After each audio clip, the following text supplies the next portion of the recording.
Let's see. Let's see if we're back on again or not. It's kind of fucked up. Like, I don't know what the fuck is going on here, but...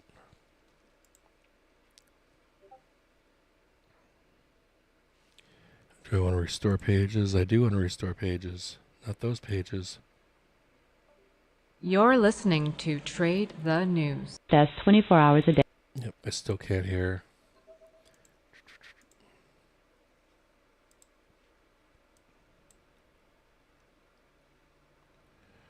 Smashing and bashing.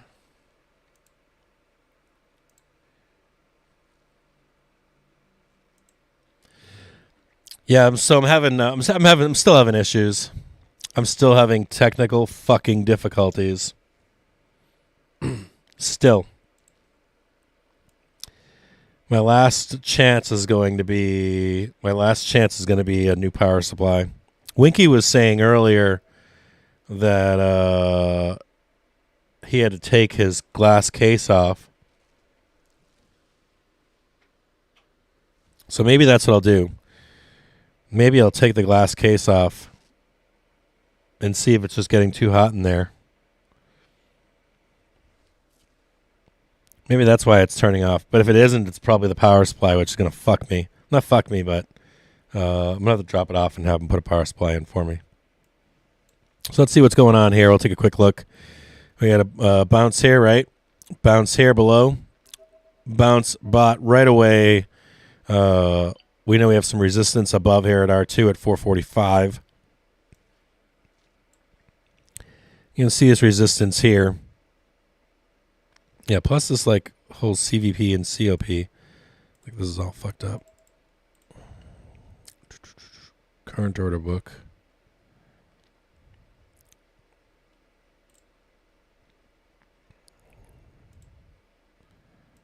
No.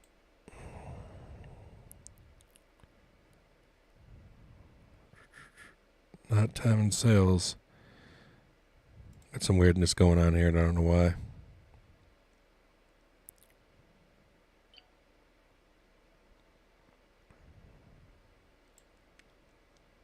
First price target above is 444.63.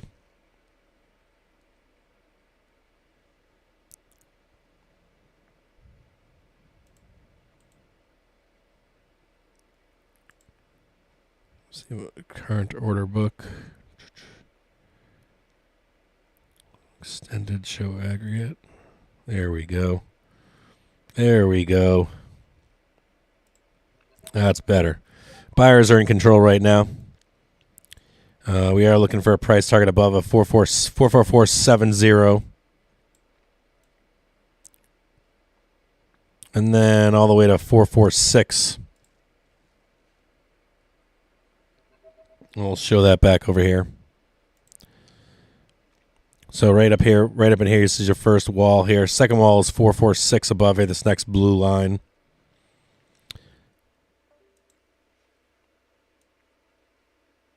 Going right back here, level of support. Be looking for this zone here, so I can show it to you on a larger time frame. You can see some resistance right here. If you do get a break, so there's some resistance here, and there's resistance here. If we do begin to sell down, you'll be looking to buy this right here, okay? Now, if we break through this here, right? 1, 2, next move higher to 450. Okay. So I'll bring this. Make this smaller here.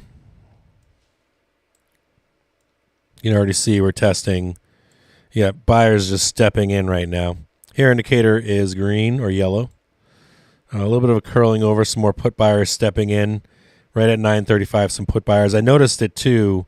I do want you to be aware that I noticed some put buyers are loading up on April 13th, 437 Ps. They're going for 59 cents right now. I don't know that I'm ready to buy puts right now. It doesn't look to me like the bears are in control currently. Now, expect some profit taking from call buyers as we approach higher here. You'll see right in here some resistance. You see it's showing up right here. As I bring this down, you see this resistance down in here. But it's still not overpowering, right? The bears really want to be selling above 4465. Somewhere up in here. 4465. Somewhere up into this vicinity. And even then,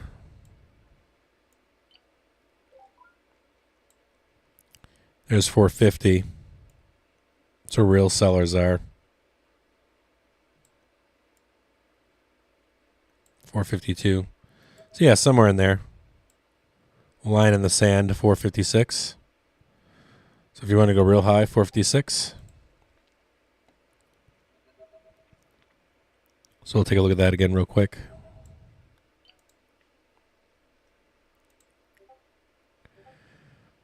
So you get that mark right here, 450 or so, right? So this would be R3 here. You can draw that.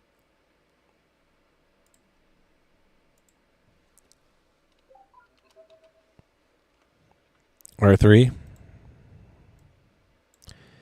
And then 456 is the upper bounds.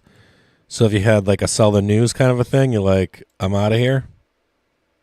Right here. That's the take the money and run number right here. 456. So put that one there. So you guys can see it. R1, R2, R3, R4. If it's a good day, you're getting a 456. Make it a little bit higher. There you go. So if you're a bull, if you're a bear wanting a position, 1, 2, 3, 4, right? A, B, C, or A, maybe A, B, and then off fuck the squeeze, and then down.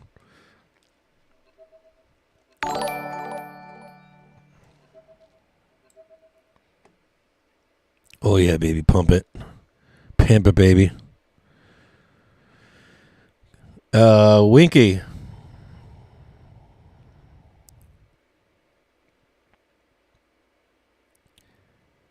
Do you think Maker, I'll get you a Discord invite. Winky, do you think that's the case? You think it's the case glass that's shutting it down, or do you think it's the power supply?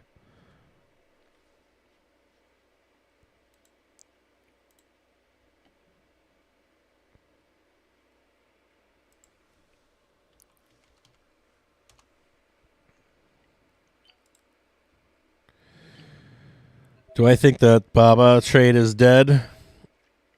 No, I think Baba's got a good chance of squeezing. The thing about Baba is market conditions. I think it's generally just market conditions. I think, here, we'll look at Baba real quick.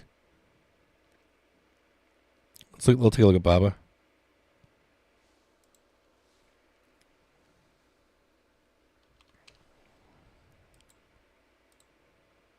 Give me just a second.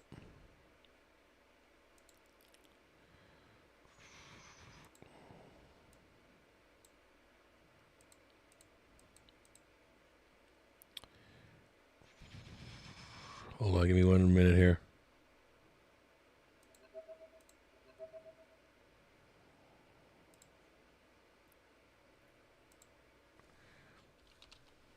It's a good question.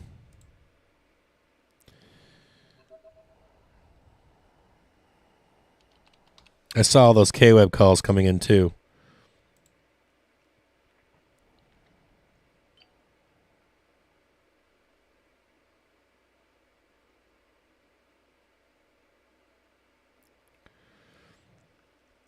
Take a look at both of them.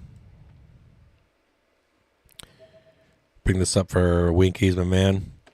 So let's look at Baba.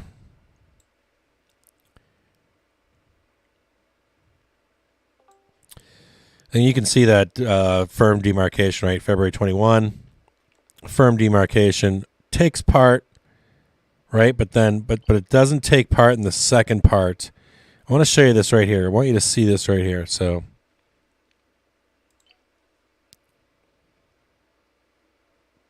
right here. So whenever the market is oversold, it participates in the first part of that trade, but it doesn't participate in the second half of that that rollover. This is the rotation in the market. I want you to see this if you're a trader out there, an investor. And we have an oversold condition in the market over here. Okay. October 5th, 2021. And so BABA participates, right? And then the rotation trade, right? So I want to talk about the rotation trade real quick. And so you see this, we've done quite well here, right? We participated there. We're starting to roll over now. Is that trade over? The good thing that I want to tell you is that the market is rolling over, and BABA looks like it has finished its corrective phase. It looks like it. It's in line right now with the market, where the market's moving.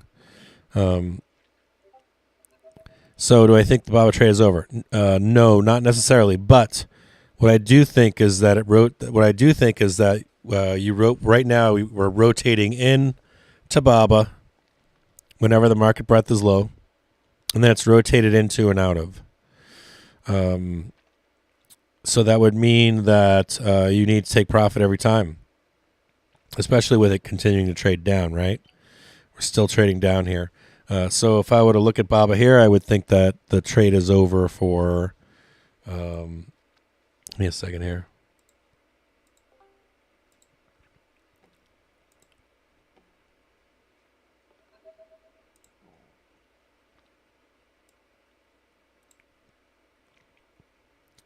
Yeah, I think I'm looking at it right now, and it's still. Do I think it can go up today? I think it's a rotational trade. And I think we're in the part of the rotation of the stock market where it's not participating. I think it's participating in the every time we like the market goes up, it participated in the first part of that trade. So it participated in this part. But it didn't really participate, did it? Just started rolling over, right? So it's still in that phase. So the BABA trade is on every time the market capitulates still. Until it starts to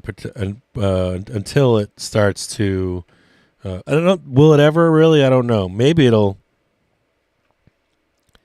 snap back forever. I see how bullish it looks right now. But so doesn't SPY look bullish right now as well. But I think SPY is still going to roll at some point.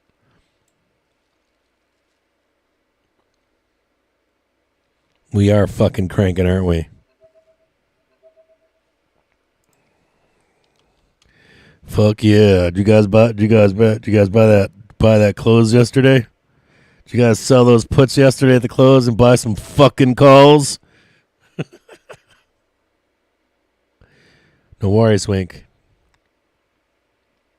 So what it's doing is, what's happening is BABA is participating every time we hit a bottom. But it doesn't maintain, does it? It just starts to roll over.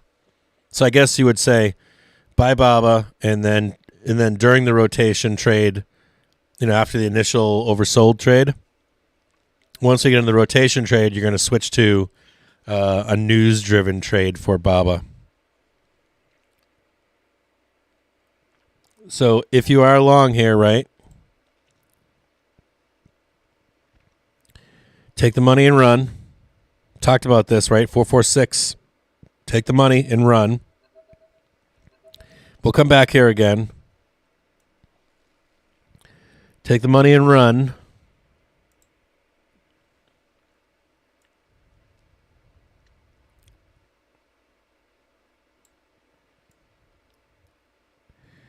We're going to look right here.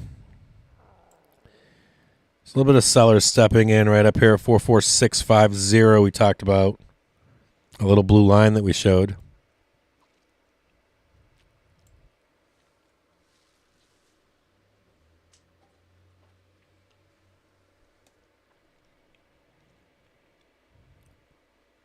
like a 3-hour trade.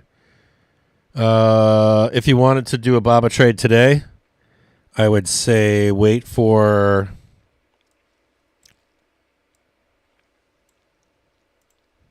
Let's say wait for confirmation down here in S1. Wait for a bounce. I mean, it could bounce here. But I'd be looking for like a bounce down here. Or a bounce down here. And maybe take that 3-hour trade here or here.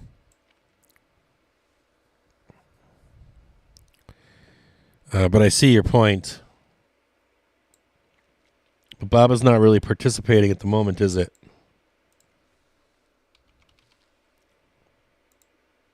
Yeah, it is. It is. But shit, bounced right after 99.40. It's now trading at 101.8. It's a pretty fucking sweet bounce on Baba. 3-hour trade. Why not? I like the trade.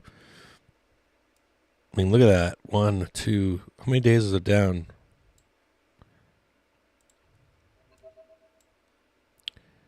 3, 1, 2, 3, 4, 5, 6, 7, 8, 9, 10, 11. It's fucking due, isn't it? Nice consolidation in here. Low volume pump. Yeah, you could take the trade.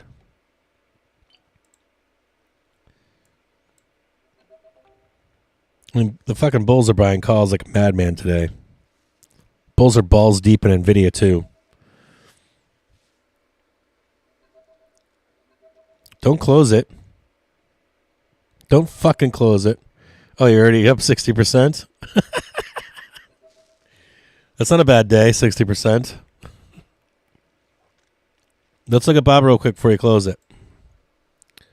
And then we'll look at the Qs.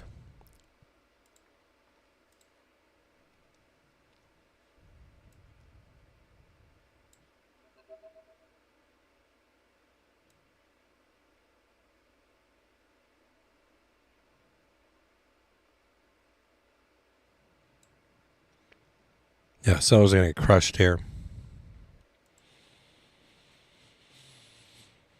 What is this?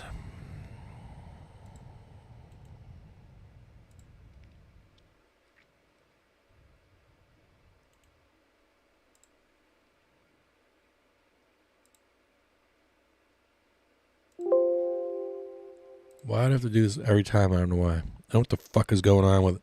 You know, fucking bookmap sometimes.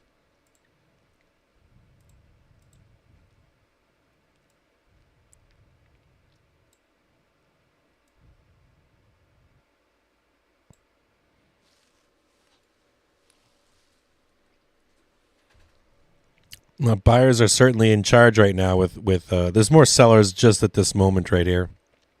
But it does look like buyers are in charge. You can see it. There are some put buyers stepping in currently. If it squeezes higher. You still got a shit ton of sellers there. But look at that mountain of sellers. Take the money and run at fucking 101.92. Take the money right now. If it beats this right here, if it gets above 101, 102.06 or so, you can take that trade again.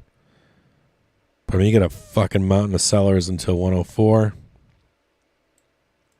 Then 105. Hold on.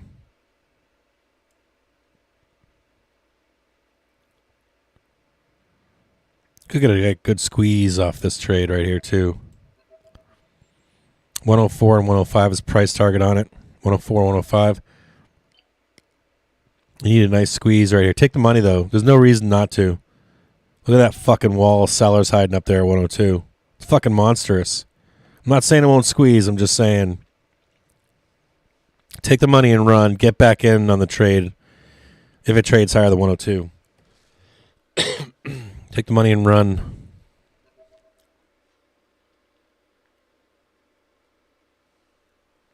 I mean, you can squeeze higher. But look at that fucking wall of sellers up there. Them motherfuckers are crazy. Pick it back up if you want over 102.03.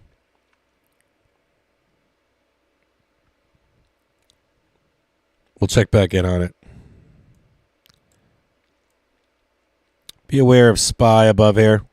See this yellow line up here? These are sellers coming in. Buyers still in control in the SPY right now.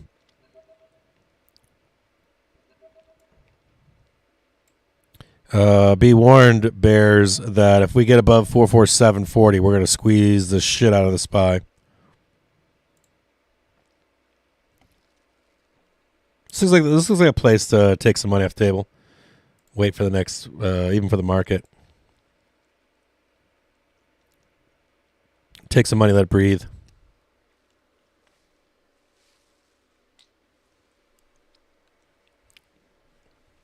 Okay, hold on a second. Holy shit, those Bob. Yep. Close them. My second question is, do you think 75p 3000 OI and GFS 414 will cause a squeeze? Hold on.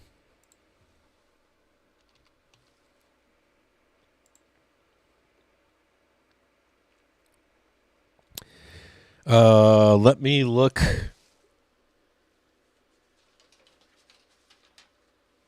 I'm gonna use Joe's pen right now. Give me a second. I'll look at the squeeze potential right now of GFS. I have a squeeze indicator. Ooh, that pen is nice. Oh. Ooh.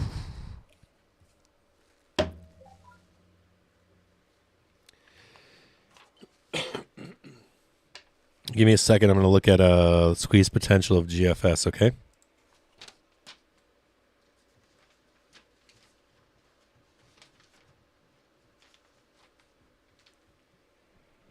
Give me just 2 seconds there. And I will...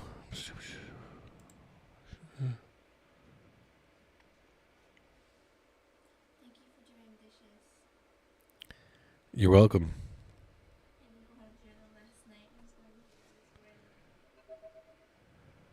Hold on here. Hold on. Give me a second here.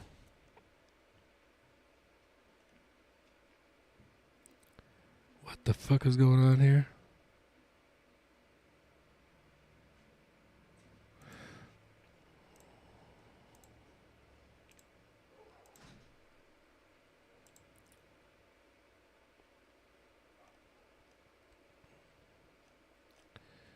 Hold on here. Give me a second here.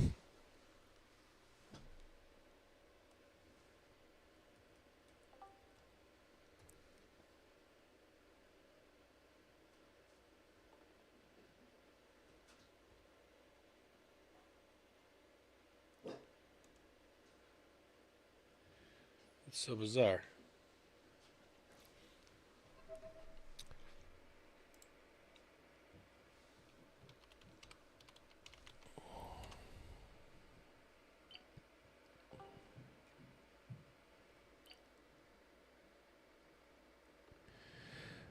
Octa. Hold on here. Yeah, a little bounce off of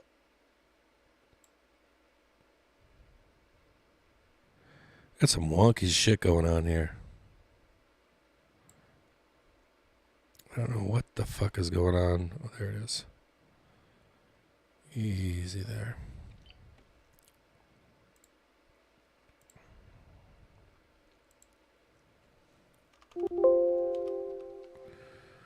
Good to see all of you, by the way. Let that load up.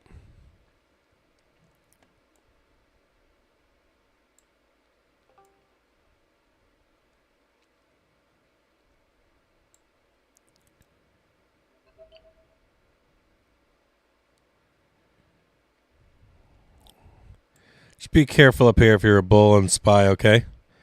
There are a lot of fucking sellers stepping in right now.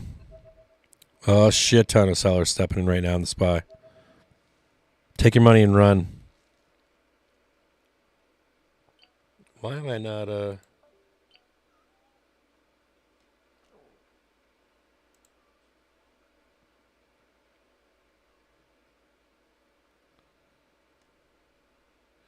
getting like fuck around here on Like the spot gamma site's not working for me today. It's always one or another.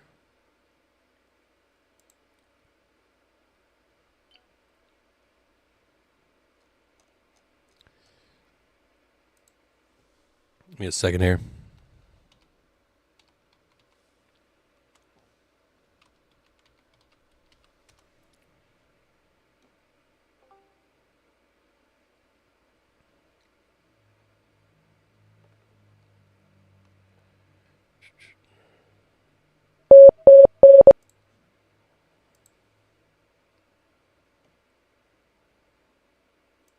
A little more than 30 minutes into the trading session, U.S. equity markets holding near the early session highs. The Dow up just shy of 250 points, the S&P up 47, and the Nasdaq Composite up 265. The Russell 2000 is up 2.33%, leading the way higher. Small caps and the Nasdaq following the CPI print earlier today. Bond yields continue to track modestly lower with a flatter curve. The 210 spread will change now on the day, though, with the 10-year at 271 and the 2-year at 243. Yeah, holy shit, GFS. Damn. Yeah, I think it has a big potential to squeeze. Dude, Winky, you're just throwing them out there today, aren't you?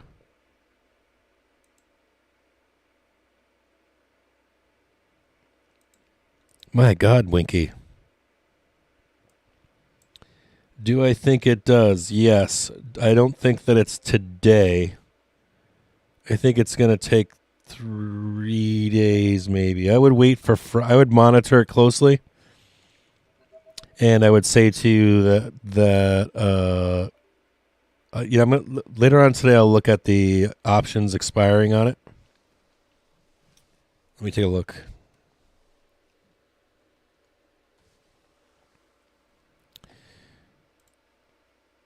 Oh yeah, you guys are all bringing the good stuff out, aren't you?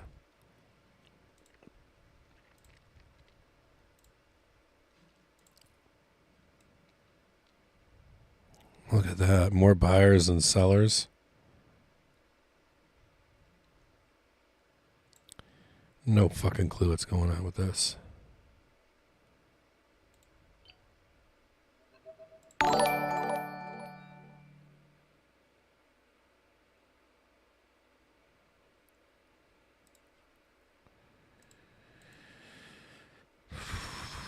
Current order book.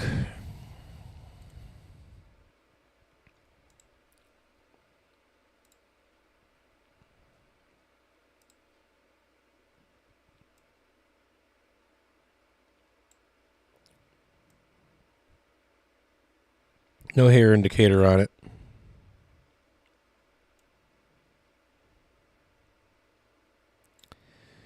Price target is definitely 170.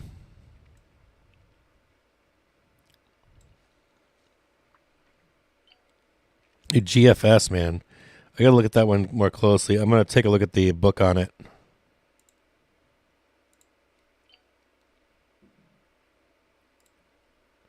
Oh boy, it's tasty, isn't it, GFS?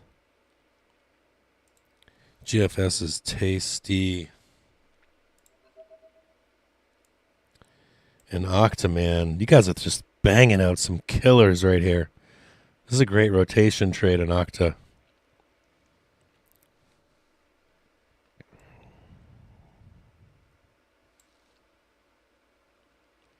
Yeah, price target 170 on Octa.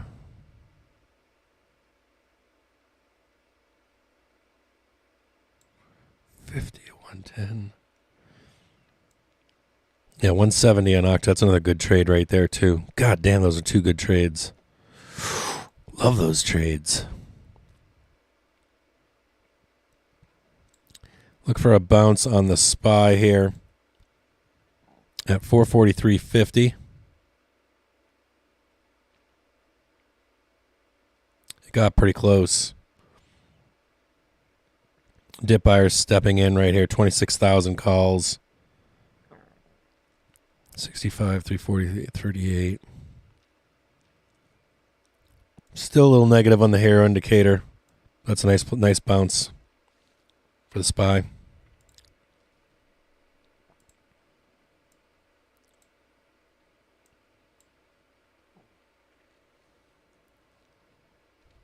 Right down in here, some localized support, 44356.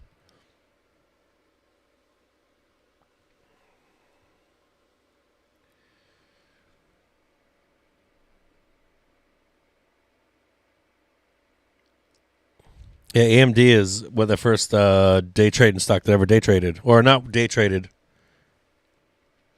Oh, fuck no. I don't like Okta as a short. I like it as a long.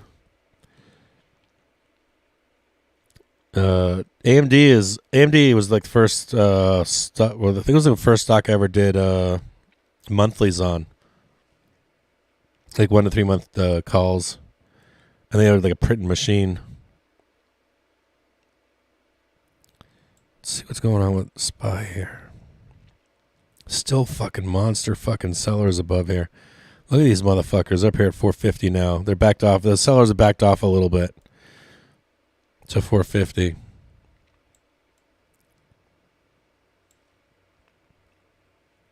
What is this down here? 443.56.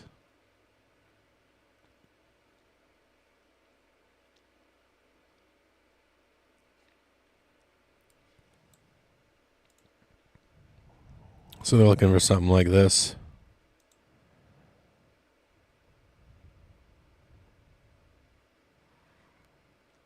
Some kind of a rollover down here.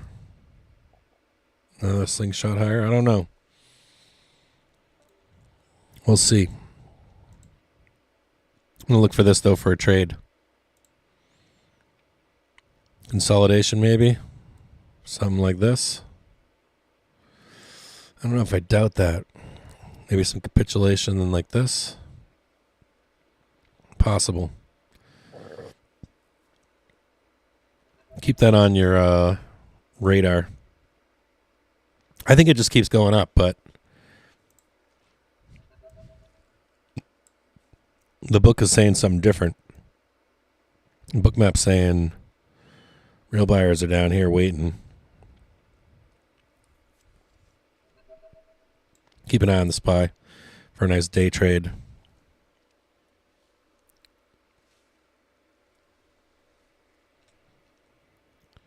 Your buddy works at Okta. We look at JPM. Yeah, let me take a look at JPM. Yeah, you guys have. I saw some negative news on bank earnings. It's kind of funny.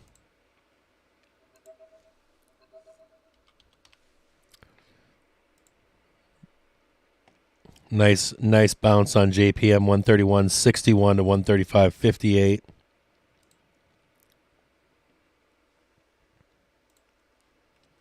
The bank trade, just get it. I haven't looked yet at the. I know you've got bank ERs coming up. Look up the earnings calendar here.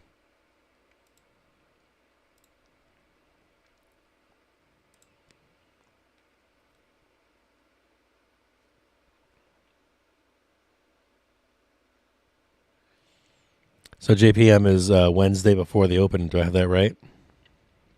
Just confirm that with me.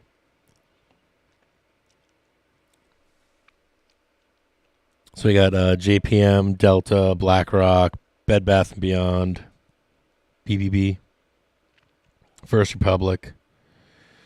In the morning, then we've got WAFD.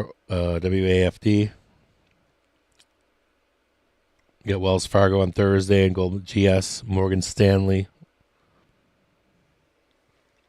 So let's look at JPM and then we'll look at XLF.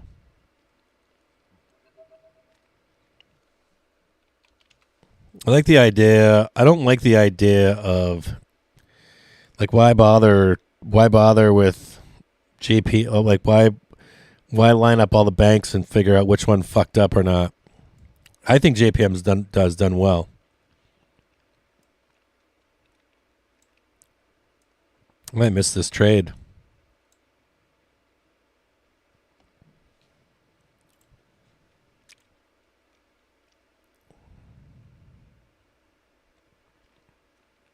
There's your buy the dip, 128. Here indicator slightly positive. More buyers than sellers on JPM.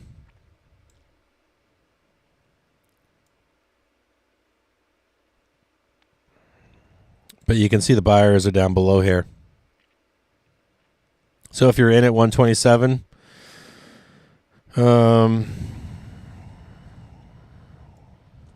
you'd take profit right here, right where we are. These sellers have disappeared. This is a good sign over here. Some have moved down, but the hidden sellers, the ICE is above at 146 or so.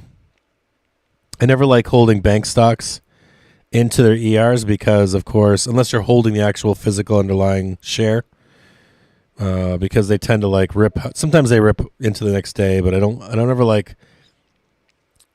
fucking like holding them so that your calls get fucked. Do call spreads. Do them farther out in time if you want to do calls. Otherwise, take the fucking money and run.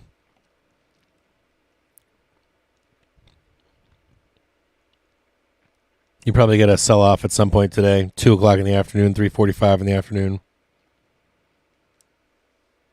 It's a tough trade. I don't ever like whenever earnings season comes, I'd rather fucking trade like XLF and get 3 out of the 4 right and not get fucked on one. I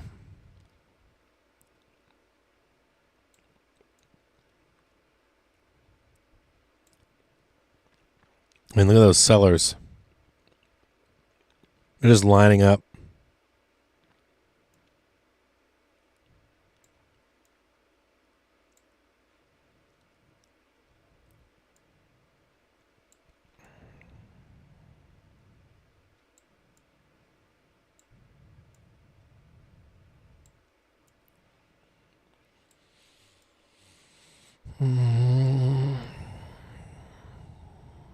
I'd have to look at the book on this one too.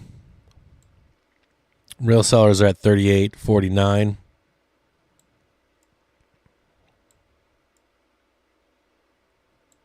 I'm assuming you can get to 40 if all of them do well. It sucks too because interest rates actually hurt the fees on banks.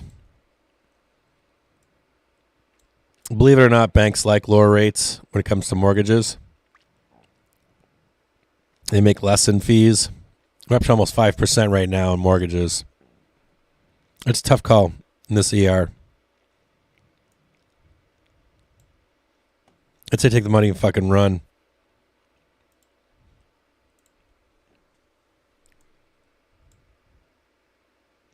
Still down here waiting for my price target.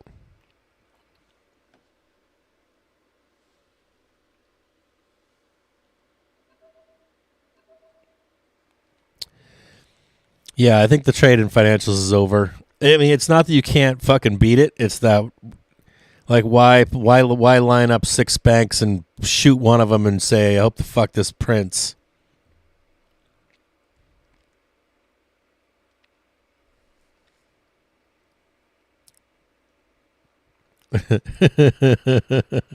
Sport K. Just put the blindfold on, huff some markers, and mash the buy button up to the euro high. Is it? Yeah. Or yeah, we got till 11:30, right?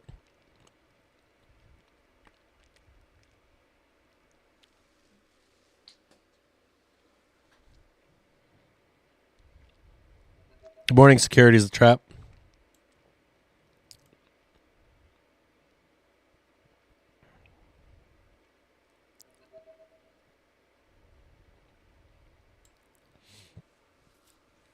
Yeah, fucking Sport K is the shit, dude.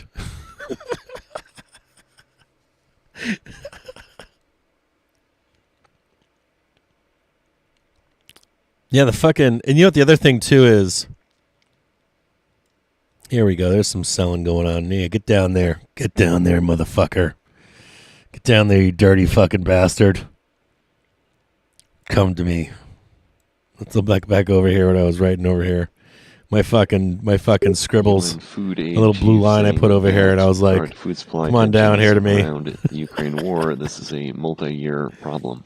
This one right here. This little blue one, I'm like, come on down. Somewhere in here. It's a little bit higher.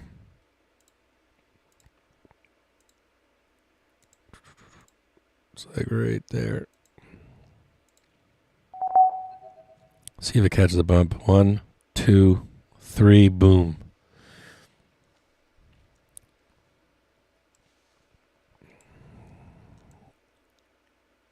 Looks like there's a little bit of rug pull going on down here too. Be conscious of that. You guys see that rug pulling going on down here? Little bit of rug pulling going on down here. Nope, they're still there. They're just hiding. Just hiding down here.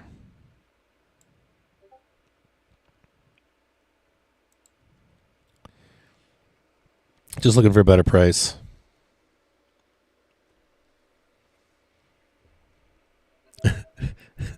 Shorting S-Bucks, 8.75, stops at 8. Let's look at S-Bucks, Starbucks.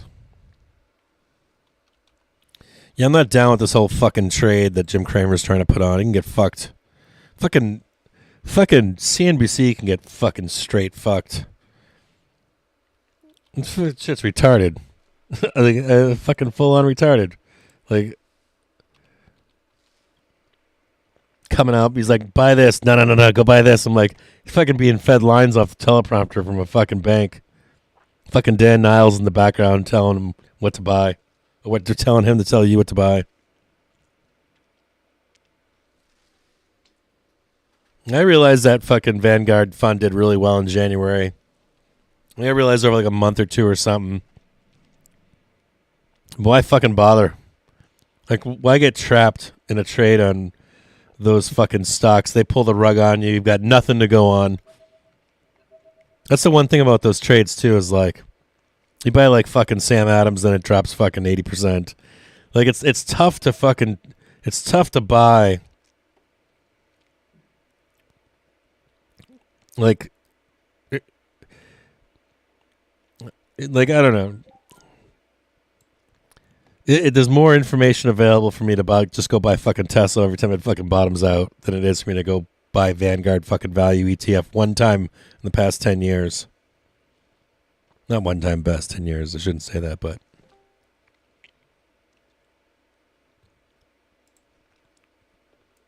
Damn, you're short on S-Bucks and Starbucks?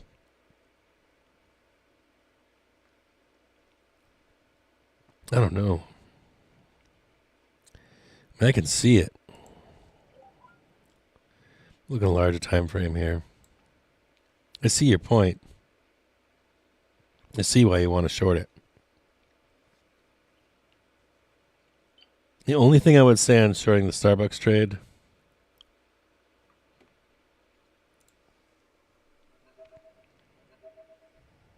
oh yeah, keep on coming down. Come down, Daddy. Get on down there. On down below view up. Looks like I got a little bit of rug pull going on here on the SPY. Still down here.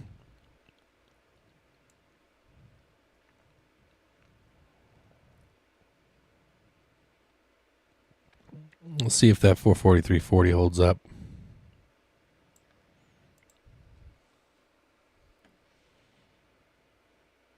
Let's look real quick on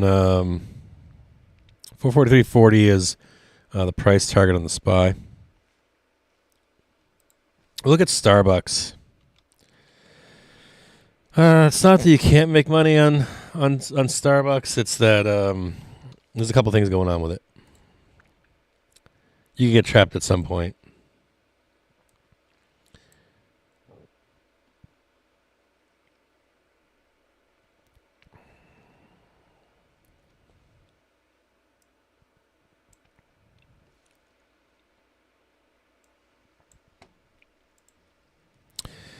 We're coming down that blue line right now.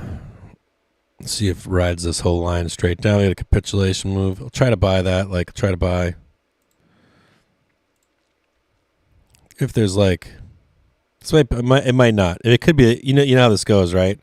We trade up, trade sideways, we trade up, trade sideways, and it keeps. You say, I swear I'm going to buy that dip, and it never dips. It just keeps going. Senior defense official being. But I really do want to see today we did see, I want to see that, and then I want to into see these like social media that reports. or this, and then buy They have that. nothing conclusive as yet. Something like that. Boom.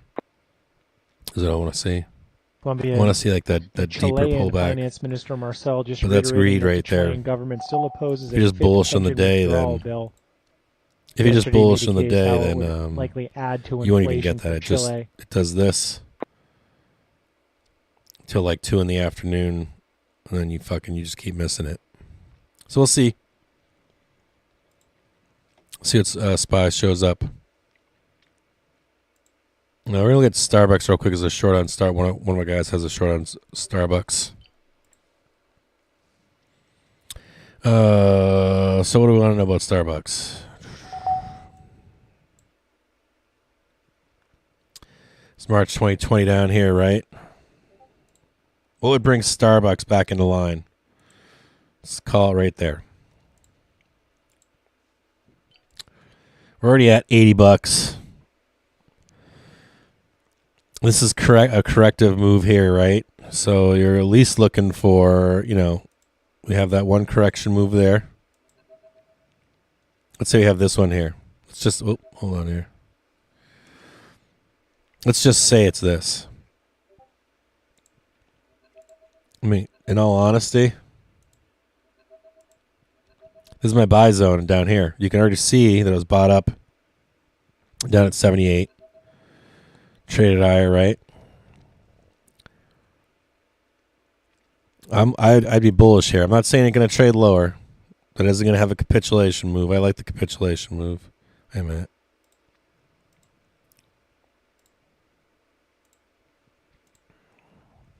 I like the idea of capitulation. You can see the volume stepping in here. This is accumulation, believe it or not. It doesn't necessarily mean it goes up. We'll look at it on the chart. It's not a bad idea to trade. I would raise this up a little bit, somewhere in here. The consolidation area on negative market conditions probably is 72 to 80, 96, somewhere in this zone. But it's dangerous. I think this is a great move over here. But when you start getting down here, it's more about finding the bottom and trading the accumulation to go higher. It really is. Now you might say it's going to go to the pits of hell. It's possible. If there's some bad news that I don't know about, maybe. I know they're doing the what? Unionizing. So that's the take for being a bear. My assumption. That'd be my assumption, right? Lower profits. You could even get down here, a capitulation move. Nice sweet dip buy down here. I don't think you get down to $50. Maybe. On bad guidance, possibly, but I doubt it. I think this is fair value. Like 70. So you could take this trade, but in reality, you're just looking for that dip. You're looking for that one. I mean, if you can, I'd buy. If it was me, I'd be buying every dip at $70 all day long. So it's risky. I get the point. I get what the point is. Maybe that's why they're using it. We'll look at Starbucks. And you can see right here some buyers stepping in already. 80, 53 makes sense. Sounds logical. $80. Look at this. You want to see a wall of fucking buyers? $80 fucking dollars. Right down here. I wouldn't hold a fucking short on fucking Starbucks unless there's some bad news below 80. And I'm not saying it won't trade below 80. I'm just saying anything below 80 to 72 is a buy the dip. When you get strong buyers at 79, 78, 77, 76. 76 is huge.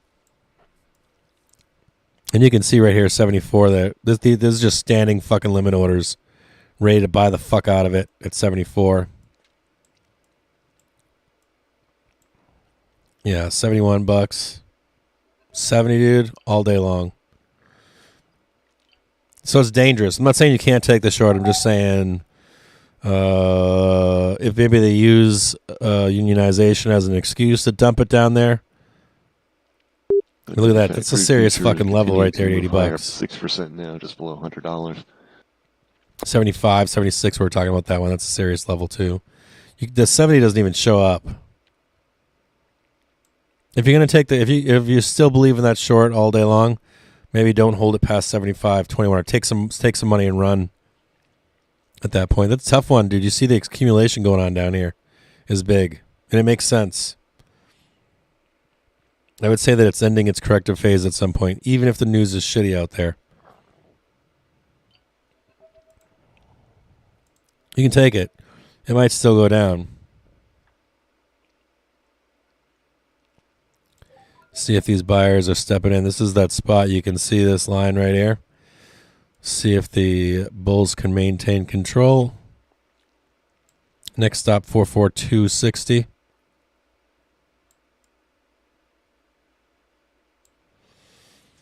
$441.40. Mark those 44260 and 441.40.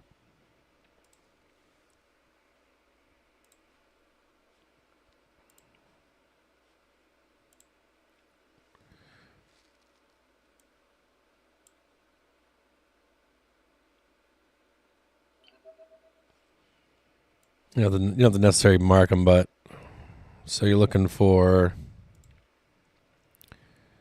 44260 is like right here, and 44140 is like right here.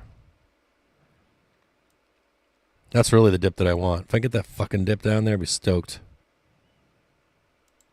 I don't know if we'll get down that deep, but I hope we do. We're hitting that first resistance or first support, intraday support right now at 443.40 or so. Hopefully you took the money off your calls and ran above here. We knew about this being a localized intraday top.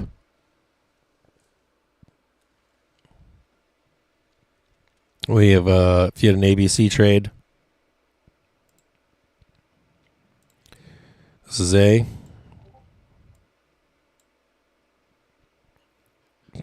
B, C, right there. A, B, C.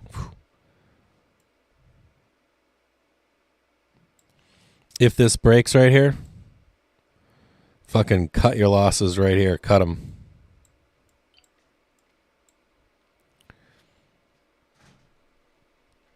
You can go with like 10%, 30%, 70%. Cut it loose.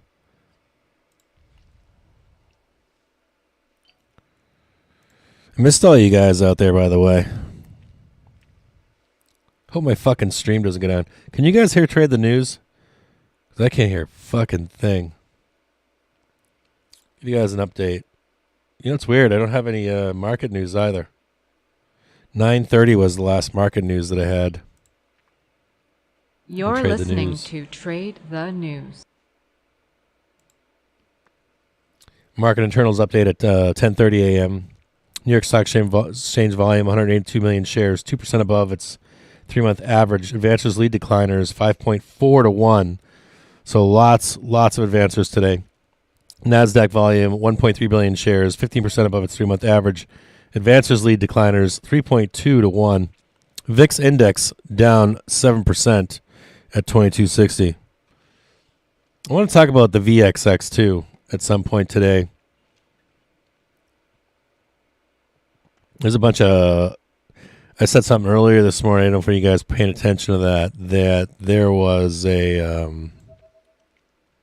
I'll bring this up to you guys right now. I want to talk to you guys about something.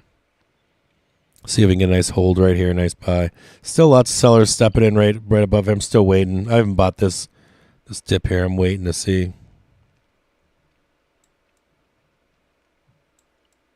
I made a bit of money today already. I don't like the, I want to see that 441.40. I'm cheap fuck.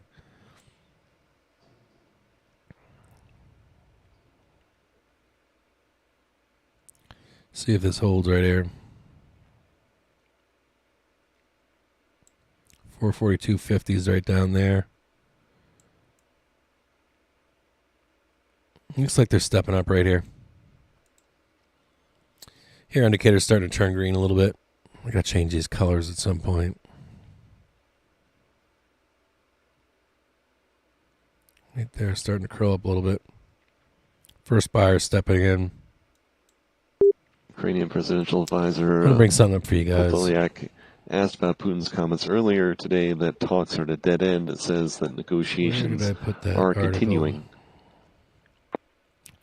Something to investigate.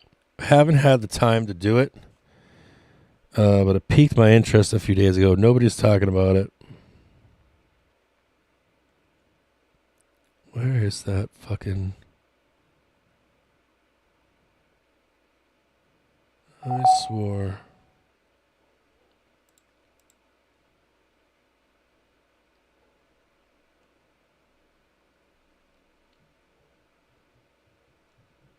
Give me a second here.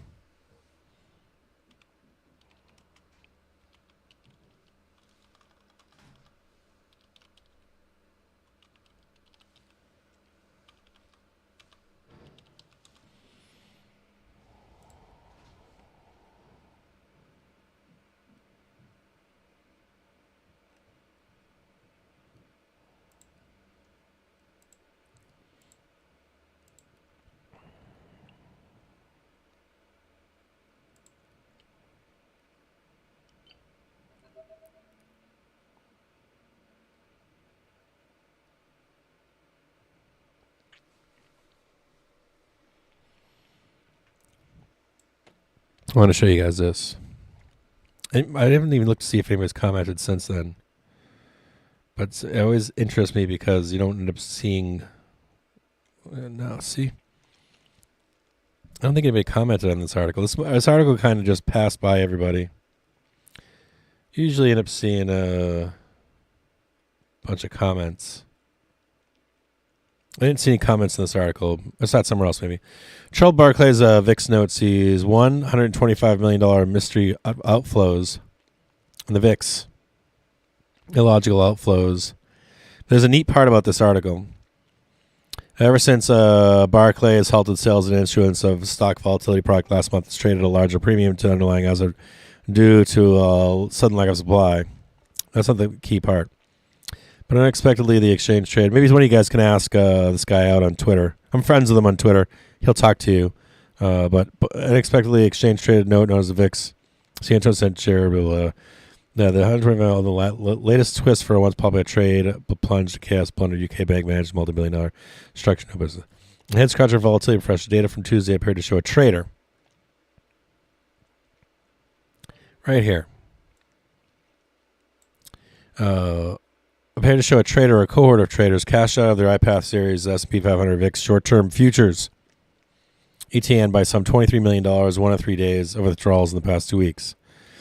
While ETNs trade a lot like their cousins, exchange-traded funds are actually debt securities. Investors could deal them directly with the issuer, usually in large blocks, for their indicative value of their assets. So while VIX closed at a 23% premium on Tuesday, redemption price doesn't price that in. Meaning exiting investors could have received a lot more for their shares by selling the other shares in the market. There's a key behind this here. I'm going to explain here in just a minute. Things were even more extreme last week with $100 million redemptions while the ETA was at a 30% premium. It's illogical to see outflows or redemptions from a fund that is trading at 30% premium, right? One theory holds the bank itself as someone unwinding some exposure by buying notes and then redeeming them.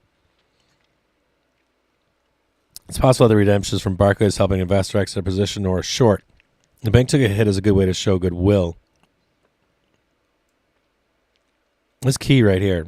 And ask this guy, Eric Balkunas, right? You can check him out on Twitter. He'll actually answer this question.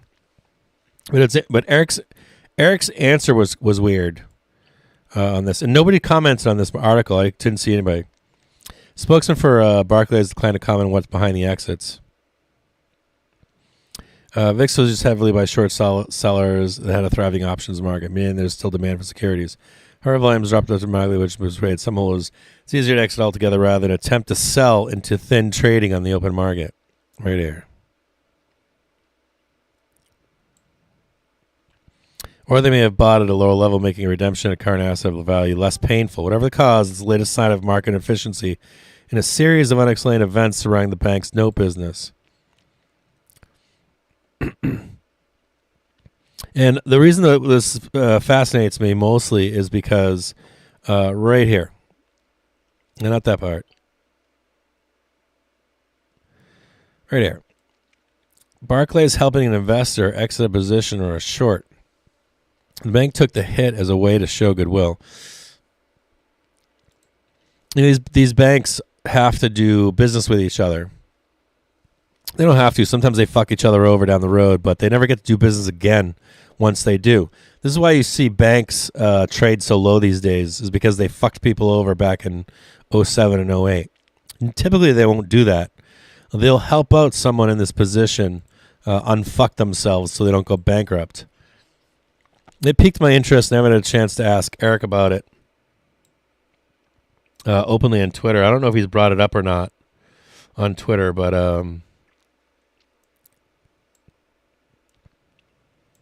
it makes me wonder if what it's scratching at the back of my ass is, and not so much the fuck up in the VXX. It's making me wonder because it's been like the fucking, we've been talking about this since what, November, which was the tails trade, right? The long risk, the tails risk trade in the market, and it makes me fucking wonder if there's a fuck ton of banks loaded up on fucking tail risk, and that they're finding out that even if we have a down market, it's not like the doom and gloom market. Like like worse than fucking March 2020. So like that tail risk event risk has gone down. So we could trade to like 360 or something, or get down to 260 in a year or 2 or 3 years. Or maybe they don't see that risk happening, like the risk of potential of that happening like they once did. There's another marker down here. 440.83, 442.23. That matches up down here. There's that 440 down 2 and 440 down here. So we'll see what happens here.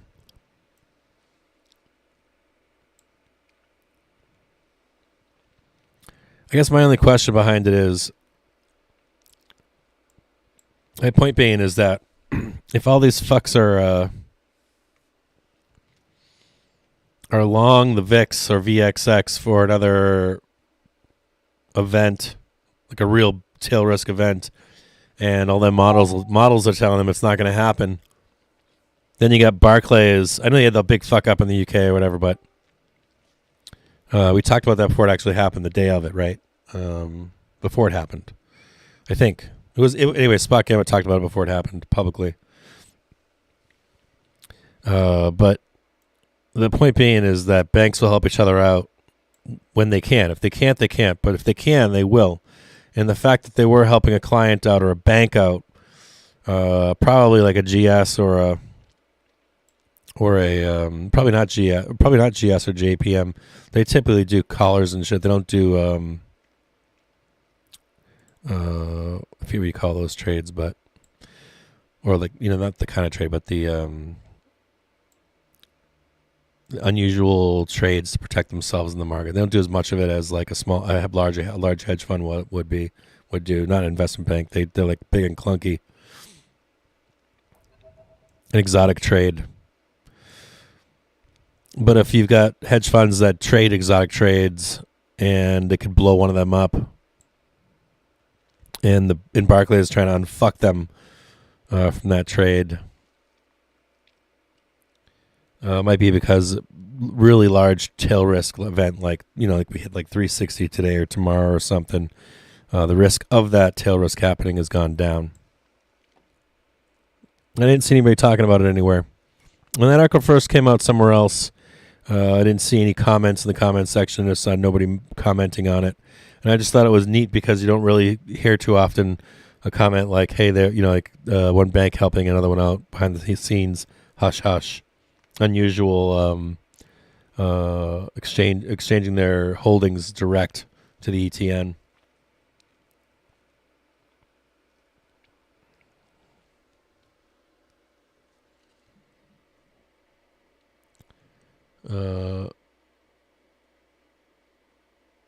Back into open range, yes. Dan Bull's getting killed now.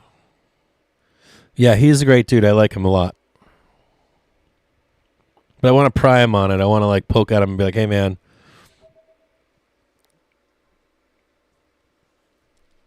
Why is there this selling right here? Well, we had longs here. Sellers stepped in here. We talked about retesting this morning before open, right, on stream. We said expect a retest. We got it. So we took profit here. And then we've been waiting for it to come back down. Matter of fact, this blue line, we started this line at 10.16. It's now 10.45, and we said it should come back down here. Right? We've got our another two levels that we've got written in here. We talked about this one here. We talked about this one here. I think we talked one down here at like 441 or something, but I think it's moved down to 440. This is your ABC kind of a trade, right? You're looking to buy this here, or buy this down here to go long. And then this is your cut your losses kind of an area down here too. So you'd buy this for a long. If it breaks through here, you get rid of your longs here.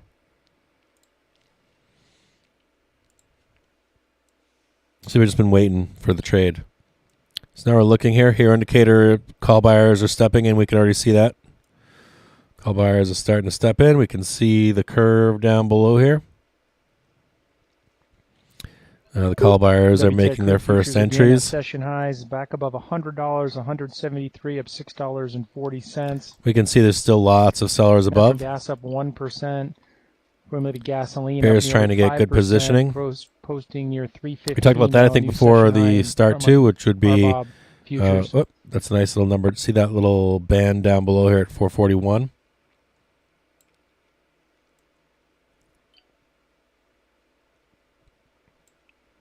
We'll try to see if they're still down here.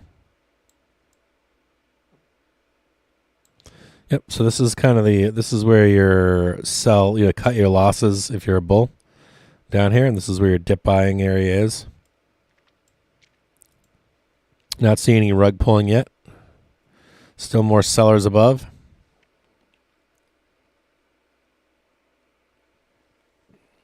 So I'm just waiting to take a trade. I think we talked earlier this morning too. I think we talked about if you're a bear, right? I think we even talked about this, right? I think we said if you're a bear, you want to, I think we talked about even Twitter yesterday, right? We said you want to be able to take your first short here and your second short there, right? Better positioning for a short position in these two locations. So you already had one here. This is the same chart that I've been using with you for the past 2 weeks. You can see we almost tagged it right to the T, right here. And we talked before the morning too, where I would expect to see a bounce down here, and that trade to 450 above here, somewhere in here for the second short. So there's your first short and your second short here. I don't know if we get down here to S1 because there's a lot of traffic down in here. So I did say that this morning. But I am concerned because if we do break this level here, looks like it's clear skies below. So we'll keep an eye on it. And I'll show you that clear skies below right now. So that 441, you see it if it breaks. There's a little band down here at 439. Right there, 439. But that's some nice running down here, right? 439 to 433 is some fucking meat. So let's talk about this right here, okay? Let's talk about this. We're going to talk about this and how to take this short properly. Some of you just joined me the first time, so we'll some of you guys are old followers, long-time followers. Some of you are newish. Okay, so if you're a bear and you're like, I want to take I'm super duper bearish here, right? We know about this first rejection here. We knew about this before we even opened the day. Matter of fact, we talked about revisiting this, right? We already know about our charting, our candlestick charting. We know what the book map is telling us. So if you're bearish here, and you took this down here, right?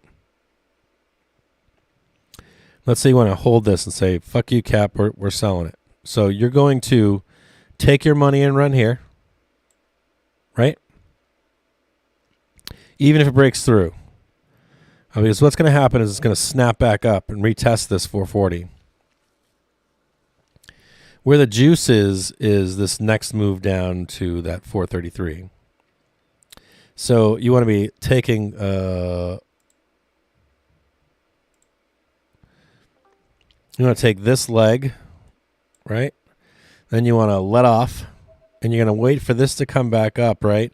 And then wait for it to reject below 439 and pick it back up here. That's where you're going to pick up that second short. And the reason being is because if it does bounce here, you'll get fucked, right? All your money you'll lose. So this is the first one right here. I personally would take it here. I would take my money run here. I wouldn't take it all the way down to this here. You just need this part here, and then you need this part right here. That's the safe trade. Now, that doesn't mean it won't work for you one time to get all this, and then to get all this, but this is the danger area in here. It's like no man's land in here. You don't want to fuck around in here. That's if you're bearish. Because if you catch this bounce here, you're fucked, right? If you stay in the trade. This is plenty of money right here. It's good money. Just like this was good money. That was a good trade. So we'll see if this holds. If it doesn't hold. My overall position is still bearish. I don't know if it happens today. I think it happens tomorrow. It never happens that cleanly. Maybe it will. It's been happening pretty fucking clean for like, I don't fucking know. Since the 29th. We're getting there, right? This one I missed a little bit. But this one up here is pretty fucking close to where I want to see it go. My price target's somewhere down in here. This is the JPM collar is somewhere down in here. And once we get down here, if you want to see if we'll trade below this, we'll look at the breadth indicator. If the breadth is still in there, we can go lower. If the breadth is bottomed the fuck out, if you have the capitulation move down, the price doesn't matter. It's the breadth. And if the breadth hasn't bottomed out, we can start trading lower. We can go down to 420 and 410 and 400. Well, it depends. I'll look on the ES chart to see, but it's somewhere down there. There's that like first test somewhere. It's not. This isn't accurate because I got to do this on. On ES so you can see the full scale. There's your first test down there at like 420, but then there's a bigger one that goes down to like 400. It gets lower every day. It was like 409 the other day. I think it's at 405 now. That's on a different chart. You can see the bounce happening right now. Small little bounce right here. We'll see if this holds up or if it rejects. We'll head down now to 440 if it rejects.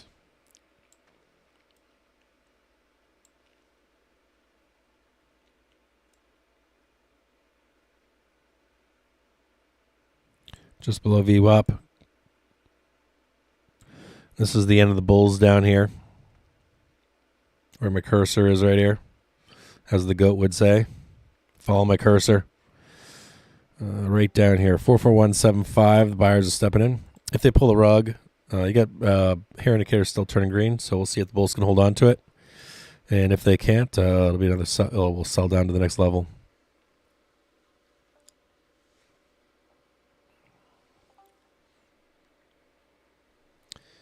Oh no, yeah. I sold my longs at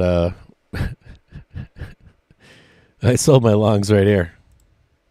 Right up in here. And now what am I looking for here? I didn't take this short here. But I'm looking for because of the CPI report, I'm looking for a dip buy here. Or possibly down in here if I can get that dip buy. I'd like to see the retest of See, this is the cash gap fill. This is the cash gap fill from the previous day at 440. So I'm looking at it right now, and I'm like, ooh, we can get that 440 bounce. This is profit taken. I'm not seeing any major selling right now.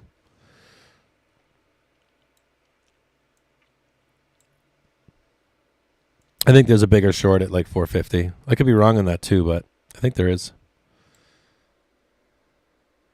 Oh, no shit. Brian is back on YouTube? Fuck yeah.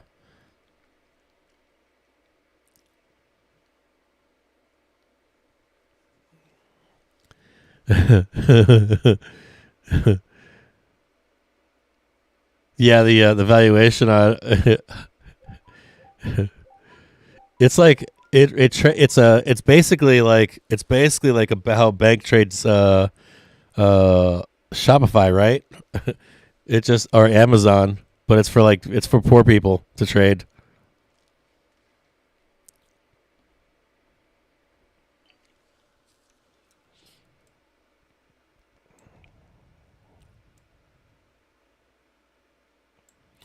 I'll look at PFE for you. Double Line's good luck figuring out I gotta see what kind of calls are coming right near now. peak inflation. Got dip buyers stepping in on Apple, SPY right now. NVIDIA, another dip buying session. So dip buyers are definitely showing up. Not seeing waves of puts coming in right now. Let's take a look at the put call ratio as well. Bullish sentiment 83%. Bearish sentiment's but it's bullish 83%. Put to call is 0.42. So 130,000 calls to 55,000 puts. Not overly bearish here at this moment. Or at least, it's not the sign. It's not. We're not down to fucking 60% and 200,000 puts being bought. Get some puts being bought on IWM. Tesla, 6.5 million in Tesla calls. NVIDIA, though, number 2 with 16 orders of calls. Then Apple with 13 orders. Some other standouts right now, if there were some, would be CS. $200,000 in calls for September 16th, 8C. Now those started coming in at 10:30. Just a heads up on that. We'll look at CS real quick. A rasher of calls coming in on CS. Credit Suisse, they had some other shit. They had some funky shit come out too, didn't they? Or Douchebag Bank. So look at CS. ATER had calls just come out. April 14th, 5C. ATER, we'll look and see what's going on with them. This looks like insider trading. They know something we don't know. So look up ATER next. Six trades on that one.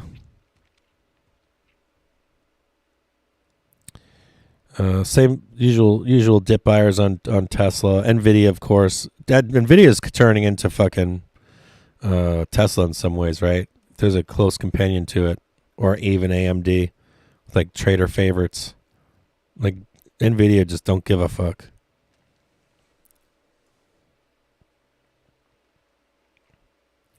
So we'll look at ATER and CS. See what's going on here. Huge buyers on CS.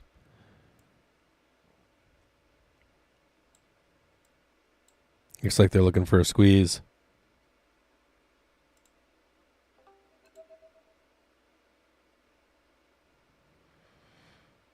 Why is that?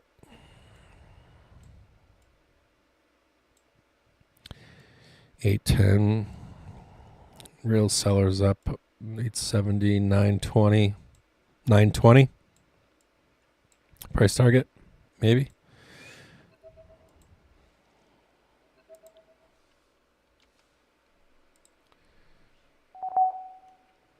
Yeah, Credit Suisse. Boeing releasing their monthly sales orders. Total net orders declined to 76 in March from 170. Yeah, I mean, they look like they're ready. In February, they booked 53 orders against 15 cancellations. It's not a bad trade. They delivered 41 jets in I like the March, accumulation here on CS. 737, 34 accumulation down 737 here. Maxes. So total deliveries Buyers in down March there. of 41 for Boeing. Had a bounce down below here at 647. It's now at 763. 1, 2. You can chart this out for yourself. But some trades on CS, I think, for September.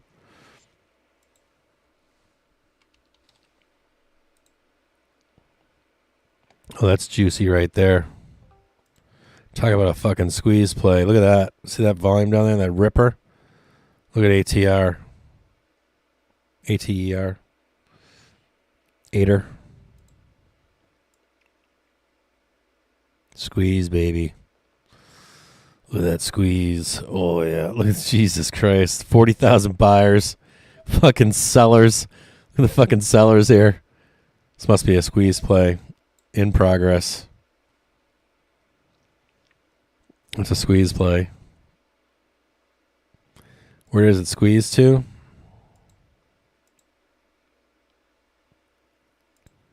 The fuck is going on here?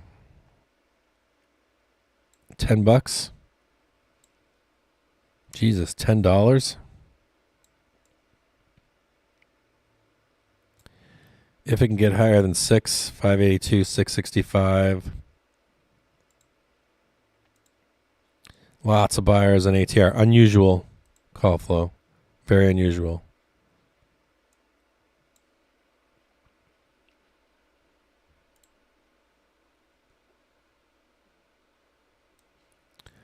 Just localized look at it. I like this. I can't say I don't. Someone wants it, right? Someone wants it. Careful up here at $5, of course. But I like it.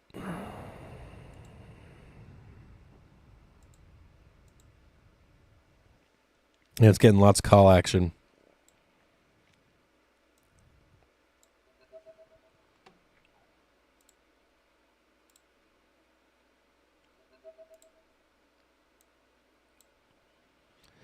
Bring the SPY back over here. Talking about this one earlier, right?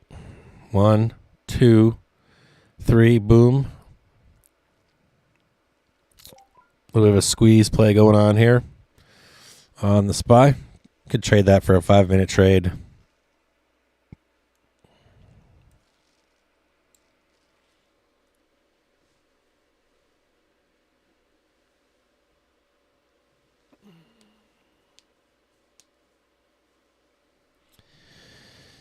Apparently, Okta CEO is selling stock to reimburse employees for their stock losses. What my buddy who works there said. Can I confirm? Sorry, I apologize for that, Squilliam. I think I said I would do PFE and I didn't. I got sidetracked, man. Went on a tangent. We'll let PFE load up.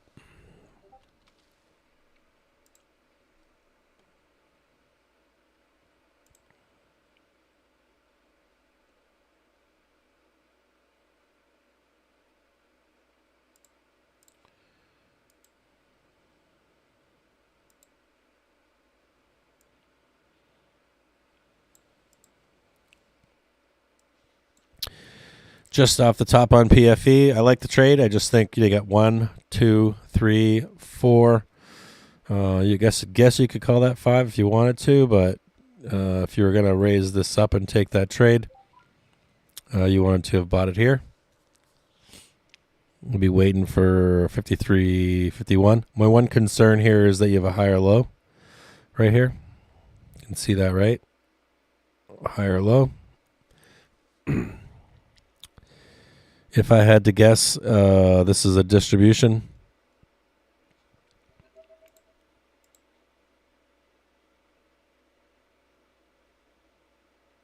Yep. What does that mean, though?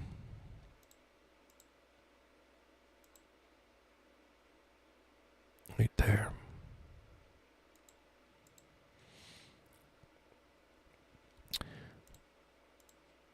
I'm not bullish on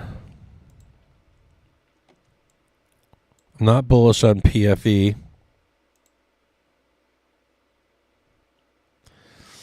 I'd be willing to buy it down here in this area here, but I'd like to see that consolidation, maybe that one trade down and then higher. What I don't want to see is something like this that comes down and starts to trade down like this. Does that make sense? So I don't want to see a rejection in here. You could buy any of these dips, but you have to cut your losses down here. If you see a break of 50.48, that's no bueno. I don't like this being lower. I don't like that being lower. I kind of you want to see, that extension. That's really what you want to see. Because right now it's either showing a zone of consolidation, or it's rolling over for a corrective move. So we will look at PFE on. Is that a nice bounce here?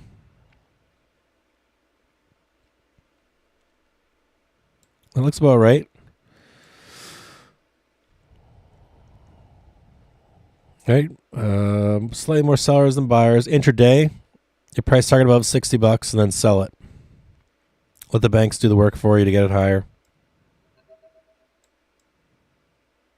This looks corrective, so looks like it's time to take the money and run, but I could be wrong on that.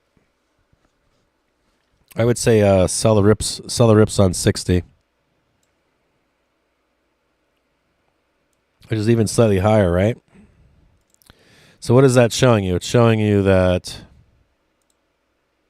until you wear out the sellers, what it's showing you is this. The bookmap's showing you that there are a bunch of trap buyers up here. Okay? Trap buyers.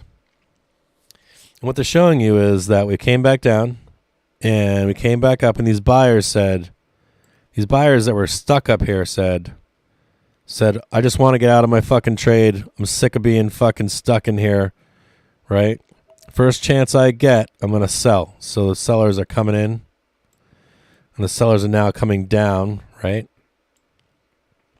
Now they're up here at 60, but they're doing is they're hiding up here, telling you I ain't selling. But the moment that we come up here, you can see that they're selling. So until you wear out these trap buyers, which leads to sideways, right? Wear them out, then we move up again. But that's a pretty big fucking wall. They're at like here and here. If the longer time passes, the more it leads to downward capitulation moves. This chart in this time frame, I'm going to say sell every fucking rip on PFE. I'm bearish.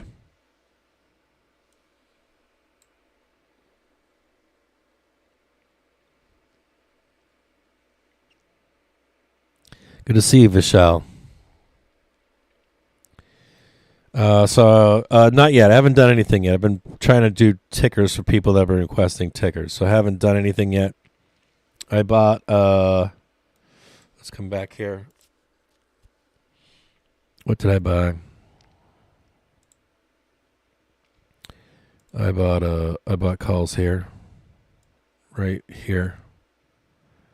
And then I sold calls up here.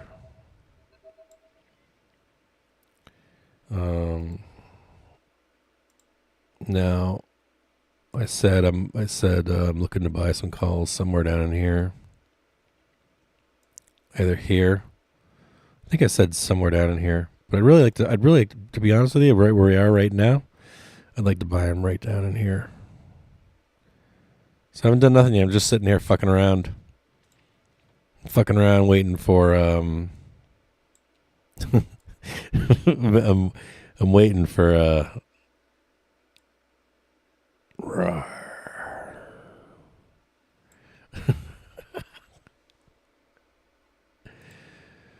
yeah, let's see. Let's take a look at Bookmap and see if it's ready.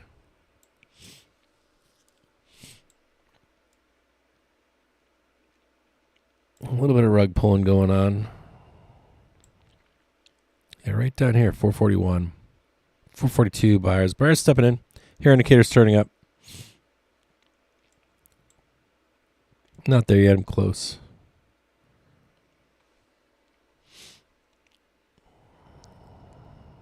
Uh, 413, 440p.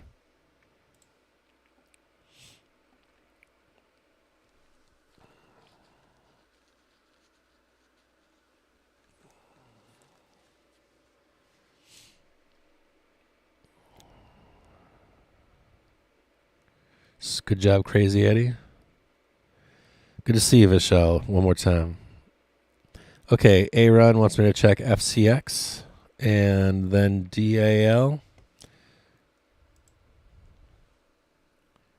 FCX. We'll load that up. And then DAL. And then what's the other one you guys wanted me to do? Zone. Still liking that oil trade. I can't blame you for liking the oil trade. I can't blame you. I get the oil trade. And it looks like fucking distribution to me. It doesn't look like it really does. See, Zoom, DAL, and then FCX. All right. Yeah, FCX looks bullish.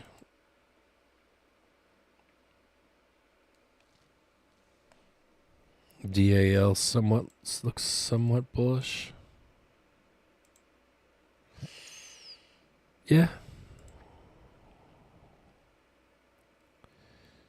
Yeah, I like that trade. I like that DAL trade.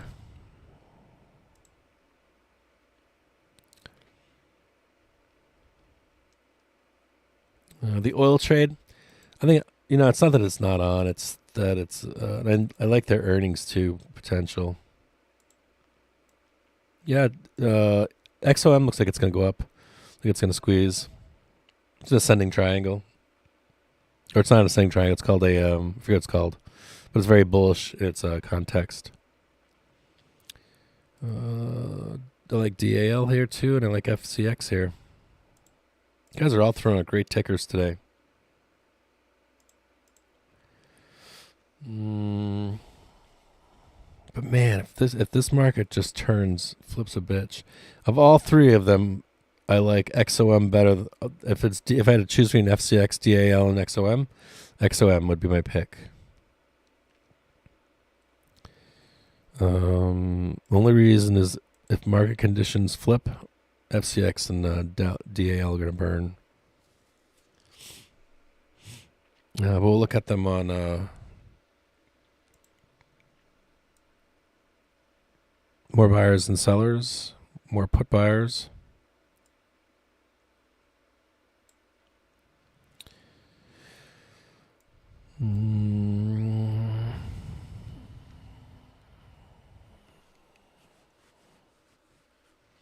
Can't see much in FCX.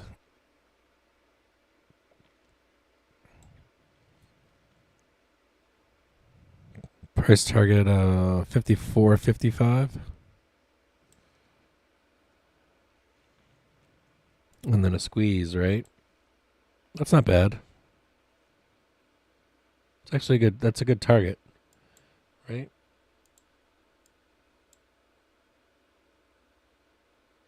It's actually a pretty good target.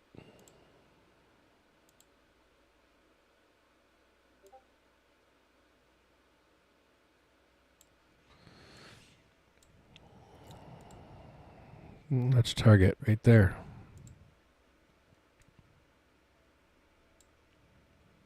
I like how it's come up. I can't say I don't like FCX. I always feel like it comes up, right? And then it's that one capitulation move, then it grinds up, finds those buyers down lower. It's not done yet. I feel like it's got one more leg. And then you get up there and do that. A nice big push. But that could work. This might be the one. But price target is 55 on FCX.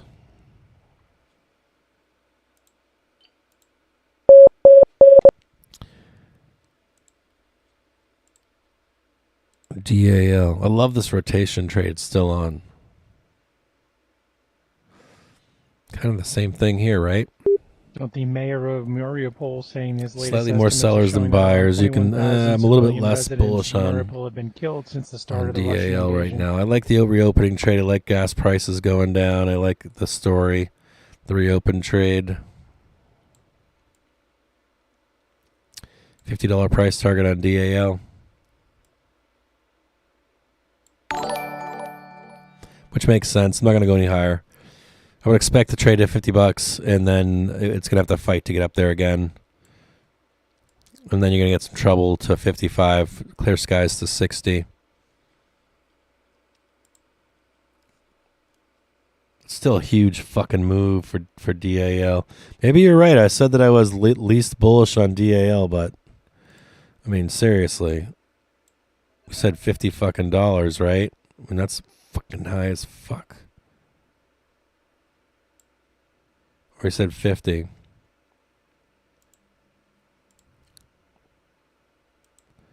Price target $50. That's good. Shit tons of consolidation too. I like that trade. All right, so I'm more bullish on DAL again. God damn, you guys are giving me some bitchin' trades. Bitchin' trades. You guys used to give me such shit trades. Oh. Hold on here. I hurt my back. I've been working hard. XOM. Sellers at 90. See, this still looks like distribution to me, man. This is totally distribution. Y'all need to crack some fucking books.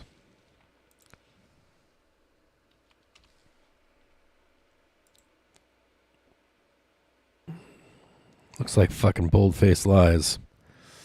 I'll tell you what it looks like, okay? Looks like fucking CNBC is telling you to buy oil. And all those fucks are hiding up here just waiting to fucking sell into your ass. That's what it looks like. This looks the most bullish on just the candlestick chart. But I'll fucking tell you what. I think they're lying. I think they're selling into you right now is what I think. That's what I think. I said that this morning, right? We'll talk about I'll get some, see if I can bring that up right now.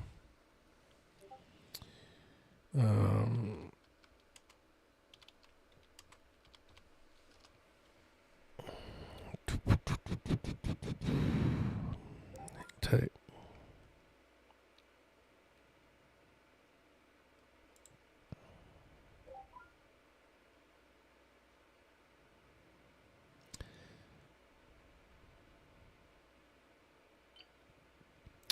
Do like on your own time, do like a Google search and just look up oil price shocks and real GDP growth, testing for non-linearity, and just do some reading on it. You could probably find I'm sure there's a white paper out here you could find. There's a perfect one right here. It's from 2004, but it doesn't matter. But read some of this stuff, dig down deep into this stuff so that you can understand the relationship between the stuff that I was talking about this morning when I was going on a fucking rant on Twitter. And the relationship. And then keep your eyes out because normally I would say GDP should be going up. But we're in an abnormal time. This is not normal for... what happened was kind of artificial, right? So I don't know if oil is going to, and that's the thing. This is the trade. Let me give you the idea behind the trade on this. Okay, if you start to compare USO, or what is the other one? BNO or whatever. If we're going to, hold on, let me bring something up. So I think what they're trying to sell to you right now is, I didn't articulate this well earlier this morning. Try to keep things simple here.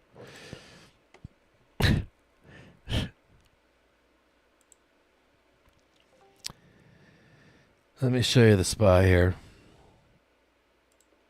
And you can research this on your own. I've already done the research, but I'm going to give you the simplified version. If we're going to go into a recession, under normal circumstances, you would see... it's weird. You're like, so comparatively, hold on, let me get rid of this. This isn't a good comparison yet. So comparatively, right here. Comparatively speaking, basically oil like shit the bed, right? During COVID, and it never came back. And it's come back now, right? In force, it's come back. Well, what the oil people are going to tell you is that... what the oil people are going to tell you is that... here, let me see if I can... Let me see. So, oil fucking shit the bed. And it never really came back. And then, of course, it needs to come back in line, which it's done now, basically. Actually, get rid of that. I'll get it even better. Actually surpass for some time, 3 months, 6 months, whatever. Fucking straight shot to the moon. While the S&P 500 continued to sell off for the rest of the year. The only issue I have with this posit is that real GDP is being forecast as coming down. It's not going to continue up, even though the S&P 500 is going down. So this trade right here, I don't know. I got this because it is different. Where we are right now is different. You can't deny that it isn't. We haven't had fucking COVID in the 70s. We didn't have fucking COVID any other fucking time. So I have a hard time with that trade right now. I have a hard time with them telling you to buy. I feel like if that was the fucking trade, they wouldn't tell you. Because I remember the oil and gas trade. There was only a few people talking about it on Twitter. When it wasn't a trade, there's a few like oil and gas traders that were like, trade fucking oil and gas. But it wasn't fucking CNBC telling you. And so I feel like, and then GDP. I would take that trade again if we beat GDP expectations, real GDP expectations, which have been downgraded. Got a nice little bind coming in here, and down below here in the SPY. But I just think right now I'm like, if I guarantee you, if they revise GDP expectations, you'll see fucking oil go to the fucking moon, like straight fucking moon north, and you'll see fucking SPY roll over. But we're not seeing that right now. It's not matching up. So I'm scratching my head on that trade still. I ain't buying it. Nice little moment of consolidation down here. Boom, trade higher. There is something to be said here. Note for the energy market, seeing it for the last few minutes that Russian oil and gas condensate production has declined. There is something to be said for where we are right here. Week to 10.3 1, million barrels 2, per that's day. that old triple top, right? Barrels per day on average in March, according to the old double bottom, the old double top. Consolidation. We'll look for where the sellers are above here. I'm assuming this is where the pain is for bears. So, I'm going to say we're going to 450 here. I'm going to say the bears are going to fucking feel some pain.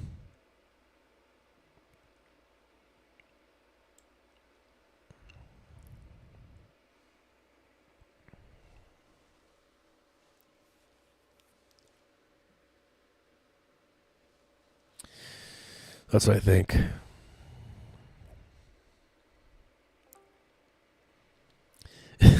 CNBC always tells you to buy the top.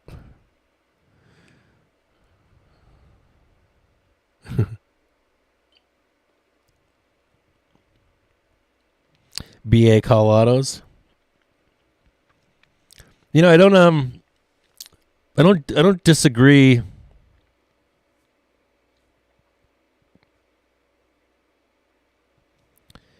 I've got both of them. I've got both Market Wizards books.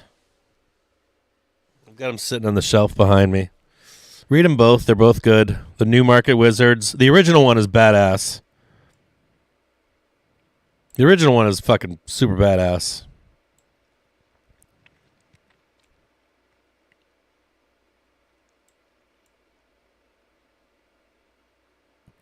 Just to note that right here, 444, 445 is going to be the first place of resistance. If we break through 444, 445, price target above is 450. 449.52. I think we get through there. I think we get to 450. Didn't I fucking talk to you motherfuckers on Twitter yesterday and tell you to look back at December? I'm over here fucking cursing and swearing at you. Let's bring up fucking December. I'm going to tell you why. December 10th, I think I posted. I'm going to bring it back. We're going to bring up December. A prime fucking example. I'm not saying it's going to guarantee this is going to happen, but so far it's happened. I mean, I guess eventually I'll be wrong, right?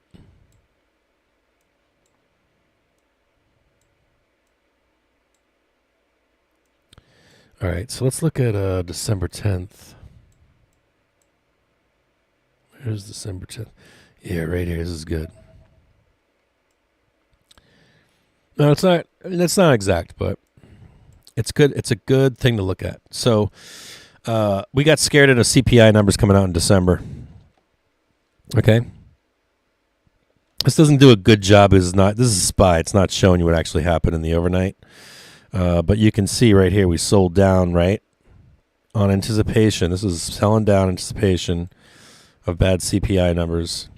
I think it was much deeper too. You can actually see it down here. It was much deeper in the overnight.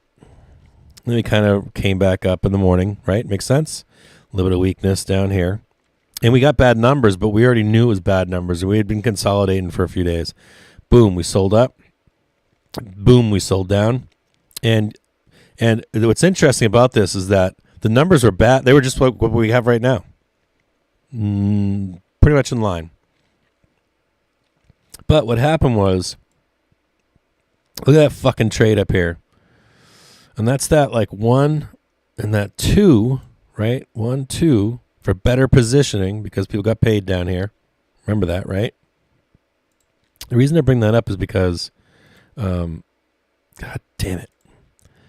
Is because we still traded down here.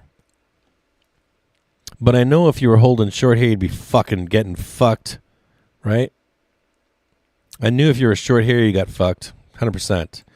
Knew if you're like, oh, I'm really super bearish down here, and then, oh, I'm super bearish down here, and both times you got wrecked. And then it was that third time where it went bam. Right, that bad CPI took a day. And it wasn't really bad. It was bad CPI, but it was also heading into end of month. You can see it right here. Boom. Right? Shorts release, take their money and run. Boom. Right? Shorts release, take their money and run. And so when you're looking at today, in the past 5 days or whatever, past month, it does make sense. I know we're supposed to stay in this, but we broke low here. So it wouldn't surprise me to see a squeeze higher, that just like we did then, right? That squeeze higher, and then boom, you get that downward move. So if you're on some calls right now, what does that mean for you? It means as we come into this 445, means that you take your profit right there. You wait for it to consolidate and hold. Right, and then bam, you take that next move higher. Wrapping up trading for the day. The FTSE down 0.4%, the CAC down 0.3%. Leave all this shit here and alone. the German DAX down 0.5%. Because you already know the next move up is 450. The moment that you fucking squeeze these bears out here, this is where the money is.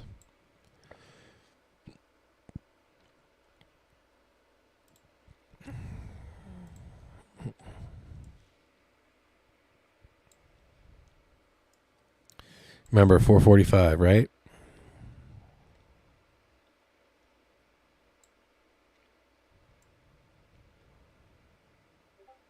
See those sellers right there? But the moment you get above this like 446.50, this volatility zone, shit is on.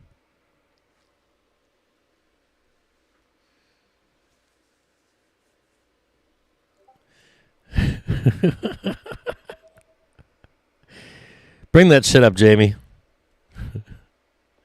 What am I supposed? What did I miss?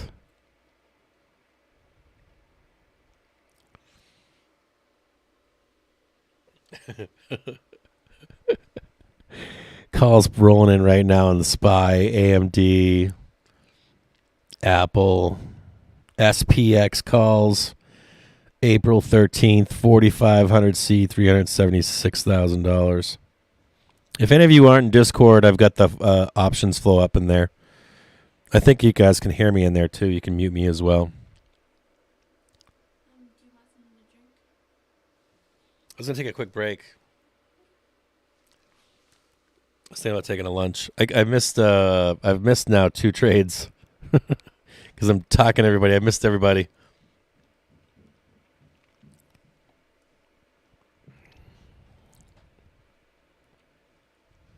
There we go up here. Right up here is where those sellers are, 445. They swoop down sometimes too, remember that. You might not get exactly to 44.50. They'll see them swoop in, but right now the bulls are in charge. You see the hair indicator heading up nice and high right here. Real buyers stepping in. Also remember that if you let the banks do the work for you, if there are some call holders here, they're just waiting to get out, so they're hiding up here, just trying to take their money and run. People that bought down here just want to get their money. So just be conscious of that. And as you come into this zone here, wait to buy it to go higher. You take the leg, then take the next leg. Price target right now, 450. I'm sticking with that right now.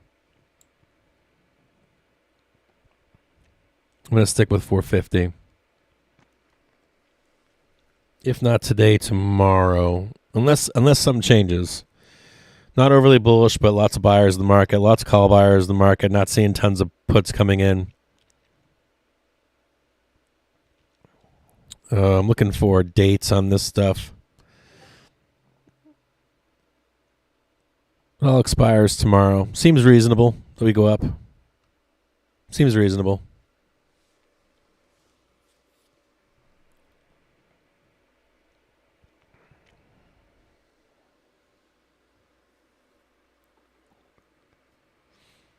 Yeah, almost time for a sandwich and a whiskey.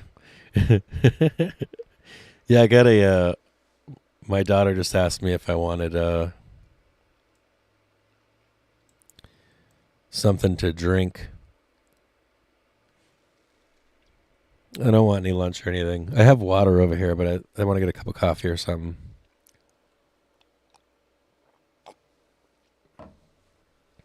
You know, I started taking... what did I start taking? I needed like motivation energy. I started taking something called DHEA. Have you guys ever taken that supplement? This shit's like Adderall. It doesn't get you all fucked up like Adderall, but DHEA. Check that shit out. It's like a testosterone precursor or something. Take that in the morning, you ain't going back to sleep.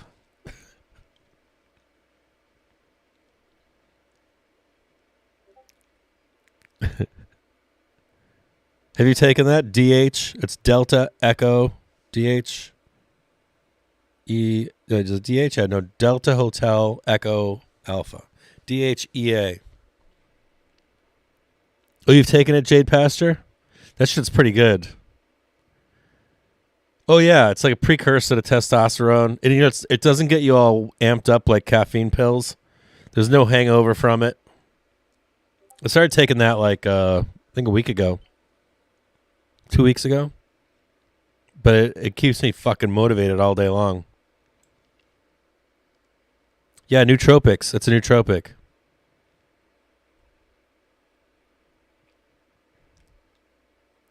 No kidding, huh? Yeah, it's over the counter. It's by prescription in other countries. Like you can't get it unless you get a it's definitely it's like a loophole drug in the U.S. But it's awesome, and it's almost like you notice right away. Yeah, DHEA, love it. Motivated. Yeah, it's not like a caffeine pill. Yeah, I take the 100s.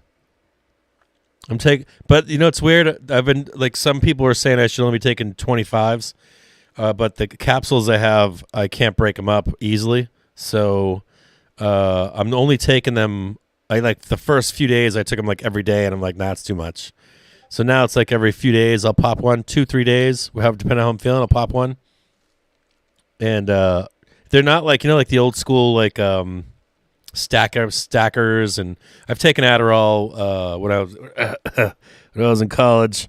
So it's not none of that hangover from it. There's no I can sleep just fine. I take it in the morning.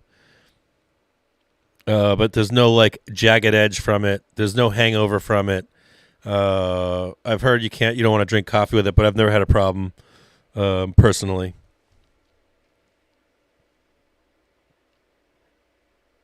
You've taken them every day? Yeah, mental clarity, Kim. I dig it. Yep. Yes, it should.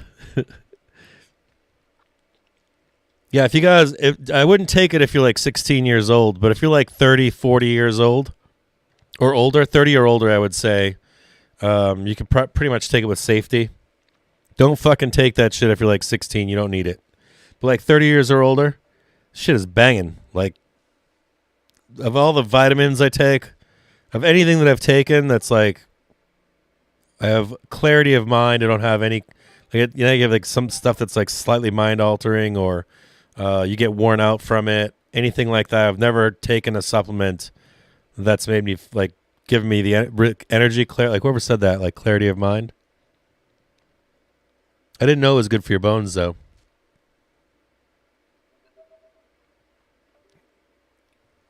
Can't take it.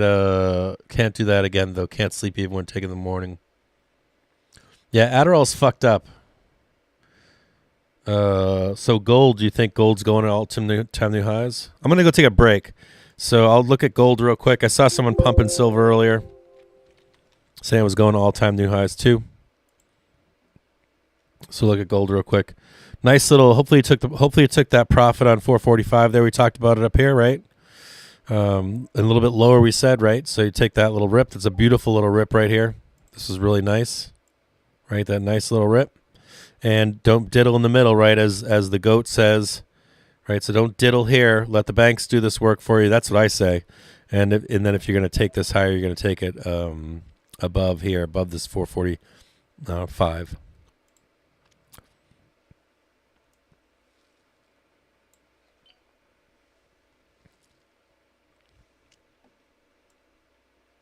And we'll look at gold real quick.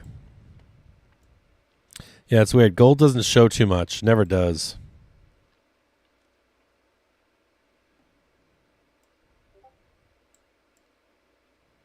Gold's a tough one to see. I can tell you that there's more sellers than buyers right now. I can tell you that there are lots of call buyers on gold right now. There are more sellers than buyers. There are some sellers at 185.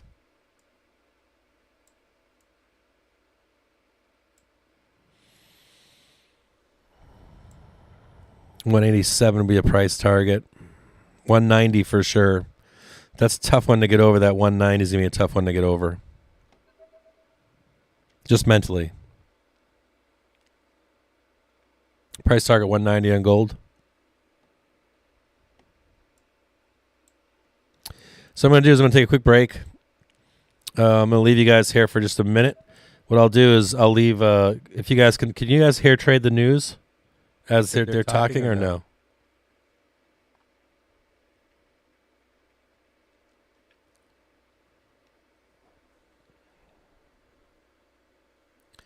Yeah, I don't take Adderall. I've taken it in the past. Matter of fact, when I'm in a previous life, I'm not gonna tell you what I did, but if you had like the top 5 in the country, I was in the top 5 as a consultant, and Adderall is a part of that game. And that shit is nasty. I guess if you have ADHD, it's great, but for the rest of us, we just use it so you can work 100, 200 hours a week and grind and be better than everybody else, right? That, like, Adderall is fucked up.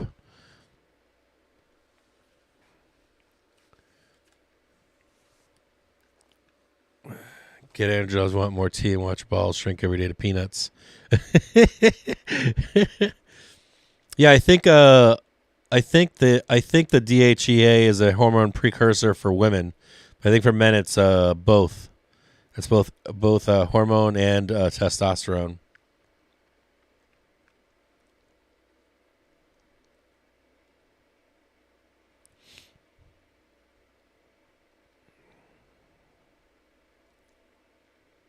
I used to do yoga. I don't do yoga anymore. Now I'm just lifting shingles to the roof, and I'm breaking my balls right now. I just don't have the time to do yoga right now. I wish I did. But I do love yoga. Well, I want to see that squeeze happen here. We're either gonna fucking the SPY is either gonna see right here. See that right there? These sellers here hiding, and these buyers down here. SPY is either going to dump hard right here. It's gonna dump. It's gonna do a fucking swan dive here. If it doesn't, if it squeezes higher, I'm gonna be stoked. Be careful right here if you're a long SPY.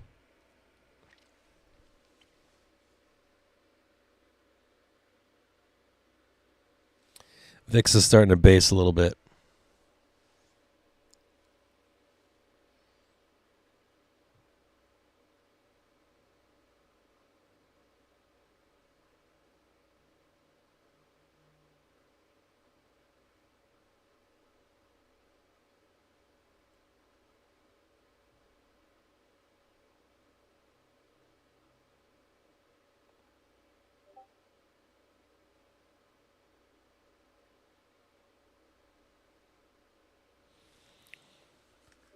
Be careful. Be careful there.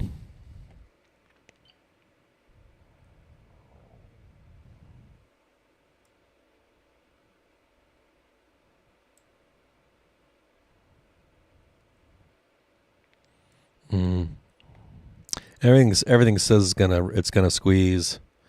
We're either gonna fucking squeeze the fuck out of this right here. Just so you guys know, okay? Revenue, I don't know if you can see this right now, but we're either gonna fucking green bar this. I'm not gonna say it, but we're either gonna green bar this up huge, for LVMH, or you're gonna see this pretty big rollover going on here. Getting close to it. It's coiling, as they say. It's definitely coiling right now.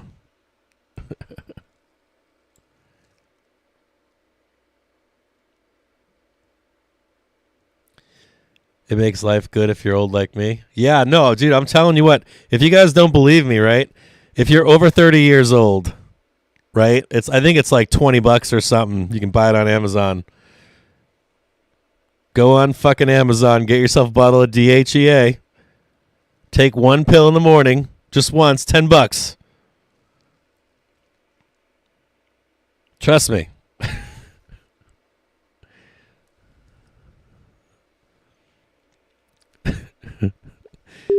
$10. Go get yourself some Canadian DHEA. Talks to revive the 2015 nuclear accord are going well. Believe me, helps like depression, helps mind clarity, 100%. Energy boost. Makes your dick hard. If you're a female, it helps with precursors to hormones, estrogen, shit like that, and a little bit of test. But for men, it helps with test. That's a testosterone precursor that you just stop having when you're like 30 years old.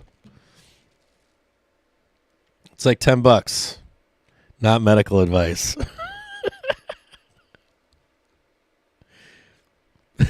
Snorting Adderall built a lot of houses back in the late 90s.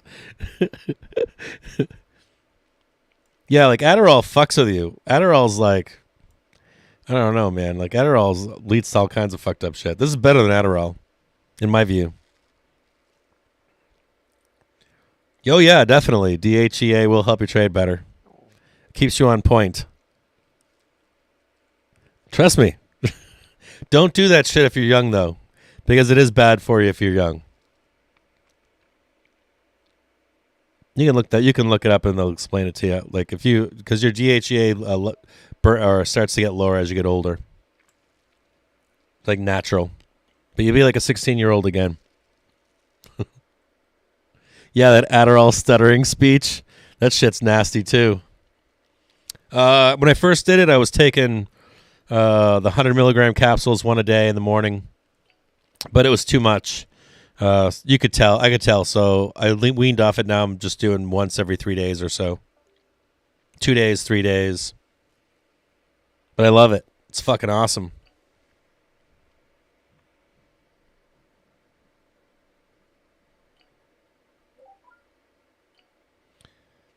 Yeah, I'll come back and do natural gas. I'm gonna take a quick break. You guys are savages. I gotta take a quick break. We're gonna rip higher right now. We're gonna roll over. If I had to guess, I don't know. My one problem here is that we haven't fucking closed the gap from yesterday. So it's like grating on me that we haven't closed the gap from yesterday. I always like seeing that gap get filled.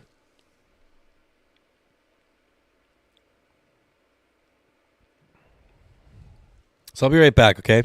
And then I'll take a look at natural gas. I like the natural gas trade. Without even looking at it, I can tell you, do you like natural gas over oil right now? I don't think that... I think I talked to Joe Harper. I said that we should have a cessation by the middle of April, which we do to an extent. But I don't think it's over. The Iran Supreme Leader, they kind of gave it like Iran's a half. Future should not be tied to whether they are this is what I'm talking about here. Or fail. I don't want to see that roll over down here. The nuclear accord. I hate when this shit happens. Like if it goes down here, close that gap over there. See if we can find buyers down here. Support it. If not, we start heading lower. I'm not saying that's going to happen because we are bull flagging it over here for the next legger. I'm in no positions right now. I'll be right back. I need a quick break. Take a piss, and then while I'm taking a break, you should order DHEA and report back in a day or two. It'd be hilarious. Got like 160 people all on DHEA. It's like $10, dude. They deliver it in a day. Takes a day for you to get it.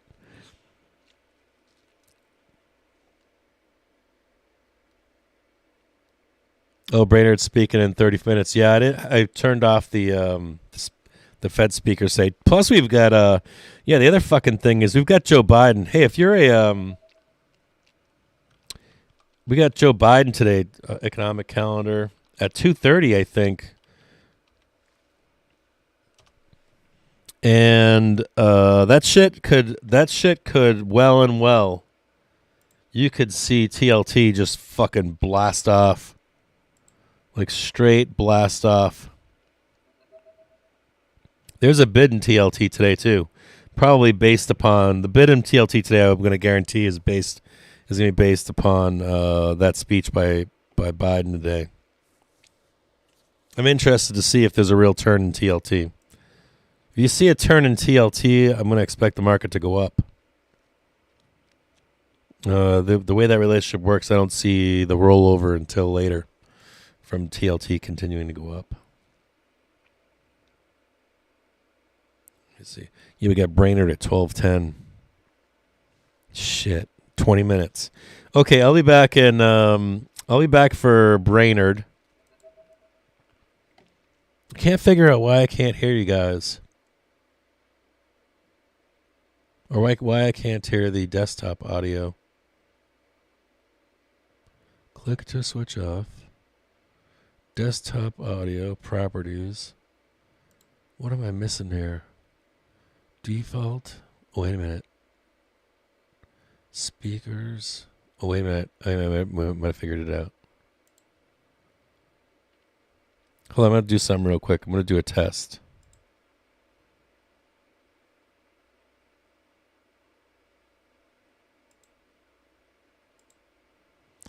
Give me a second here. Reach our support desk 24 hours a day at support. No, I'm still not hearing it.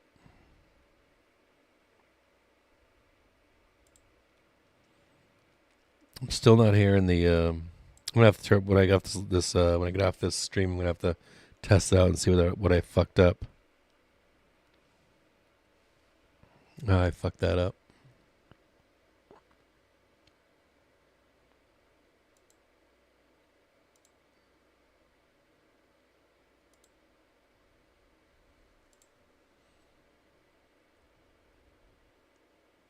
Monitor and output.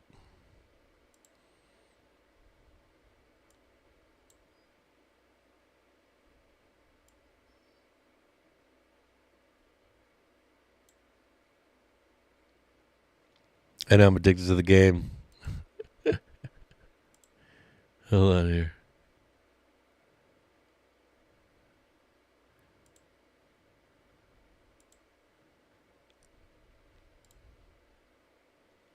I got some wild shit going on.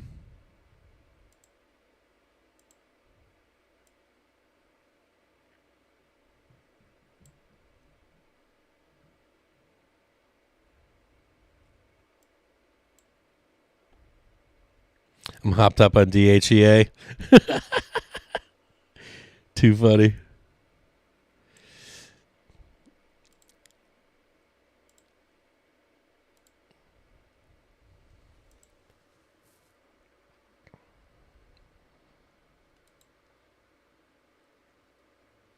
Yeah, I don't know what the fuck is going on with this. Okay, so I will be back here in a little bit. I'll be back here at. I'll be back. It's 11:54. I'll be back at. We've got Brainerd coming up here at 12:10, I believe. So I'll be back for that speech.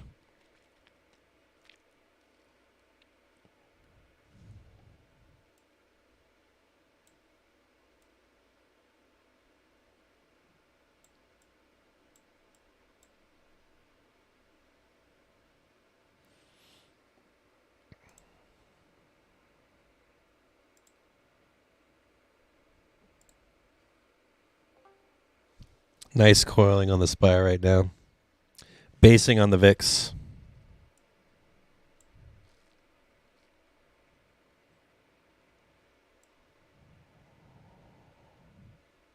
You can see it right here.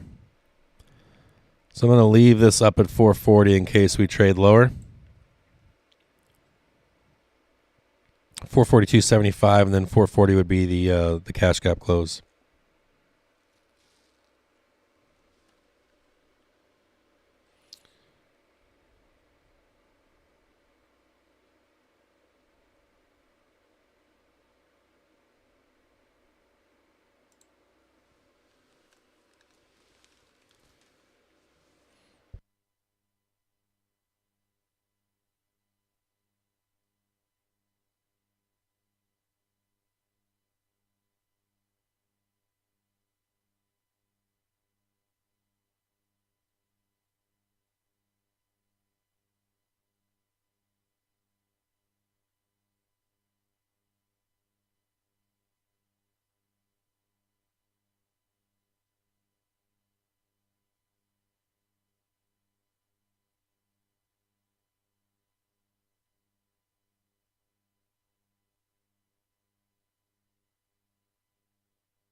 EIA seeing his crude output to rise 820,000 barrels per day to 12.01 million barrels per day this year.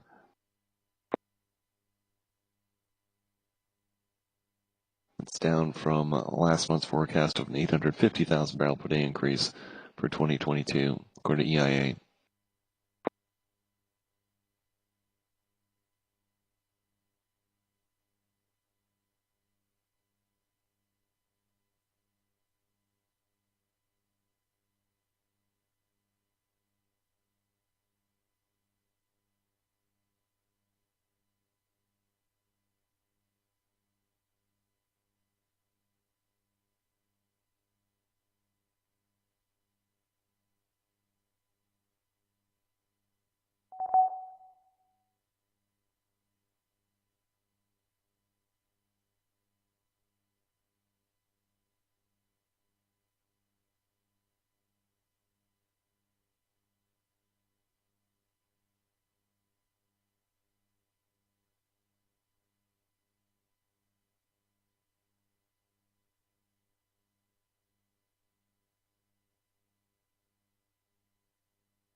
Turkey, reportedly, Turkish central bank governor has told exporter banks they're considering raising the level of forex revenue they must sell to the central bank to 40% from 25%.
Brainerd is live right now on YouTube. And thank you to all of those who are joining us live on Twitter and YouTube. Governor Brainerd, let's get into it. This morning, the Labor Department said the consumer prices rose 1.2% in March to a year-over-year rate of 8.5%, a new four-decade high. Seeing weakness in the SPY as she's about to speak. Rising 0.3%. Update from the New York City Police Commissioner saying the shooting incident in the subway in Brooklyn is not being investigated as an act of terrorism. In the coming months. Yeah, I think there are two developments in the CPI inflation data for March that were notable. The commodities price shock associated with Russia's invasion of Ukraine is driving that very high. There's reports on that incident say at least 8 people were shot. In today's CPI reading, energy prices accounted for nearly 70% of the monthly headline reading, particularly gasoline prices at the pump, and food contributed another 10%. Those price increases are particularly painful for lower income families. Yeah, you guys shouldn't be picking this up on my mic, but you are. The CPI data also showed a notable So I got mixer issues too this morning, or this afternoon now.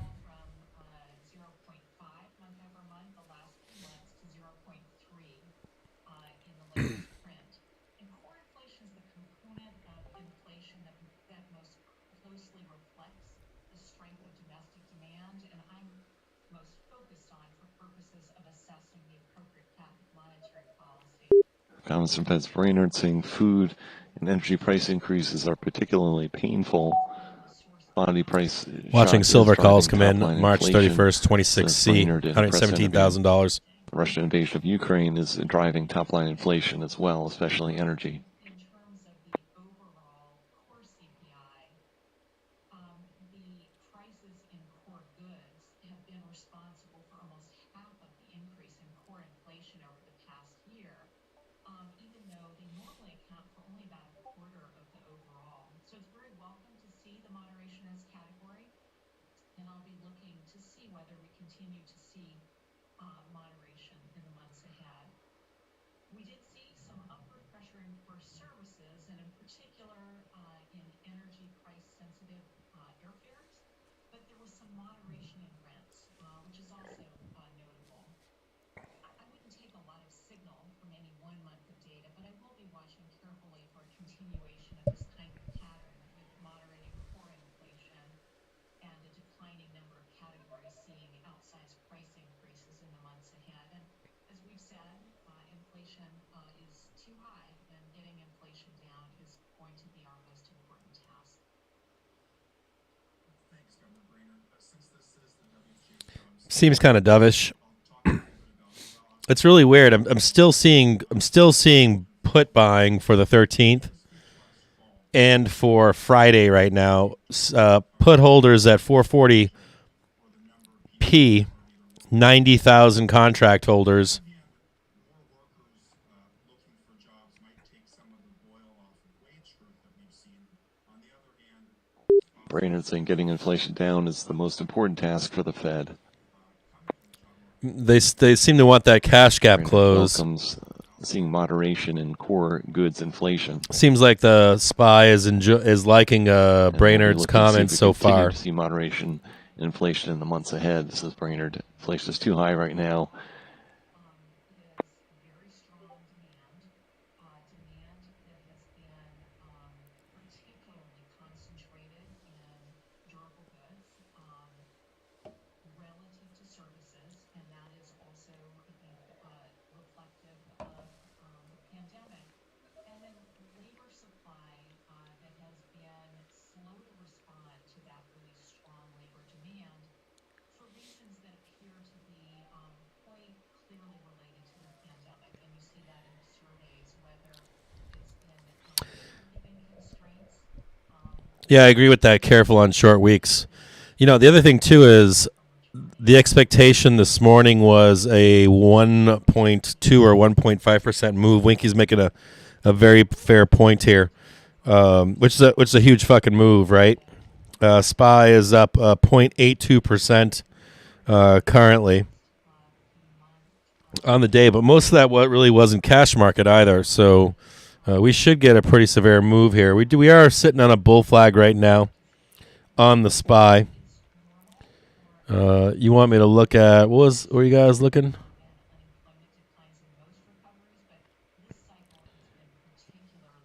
Let me take a look here. No sound. Yeah, I was away taking a break.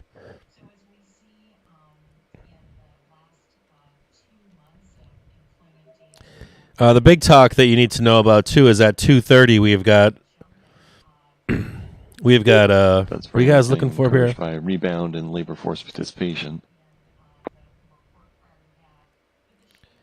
We've got Biden speaking, I think, at 2:30. I'll confirm that, but there was some reports yesterday that Biden was going to come out and talk about price. So you're seeing a nice bounce down below here.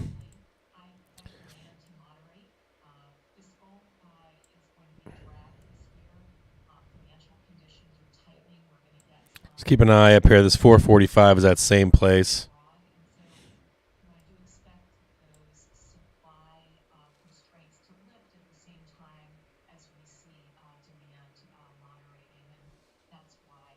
Brainerd saying it's encouraging the last few months. I haven't looked up yet to see if Biden's actually speaking at 2:30 or not. He had said yesterday that he had said this.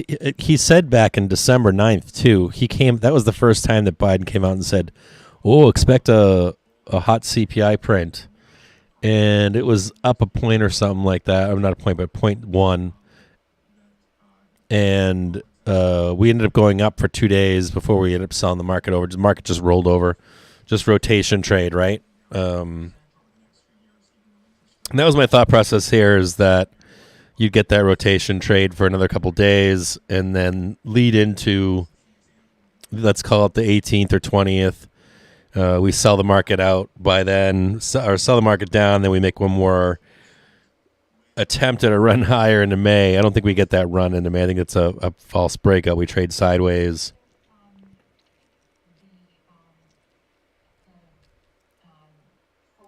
But we have Biden, I think, at 2:30, and I think he was basically talking about price controls or what they can do for price controls, and I don't know what they can do. I don't know what options they have when it comes to recovery can be sustained even as they bring inflation down. Just pure greed. That's all it is, right? To some extent. There's some shortages, but the only real action that they could take would be if there was some kind of a emergency rate hike that we don't know about already tightening, at 2:30. If he were to announce something like that.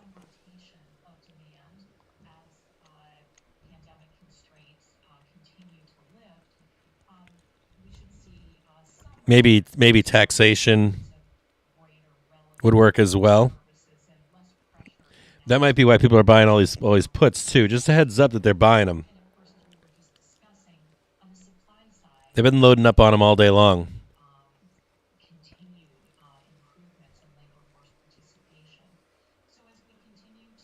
I mean, not that I can blame them either. If you're looking at, pull back a little bit, it seems reasonable here. I mean, you're talking about. It's kind of where it's at, right? This is natural. Wish we'd gotten up here, but we didn't. This is a natural place for us to start selling it down again. Looking for better positioning. I see the point.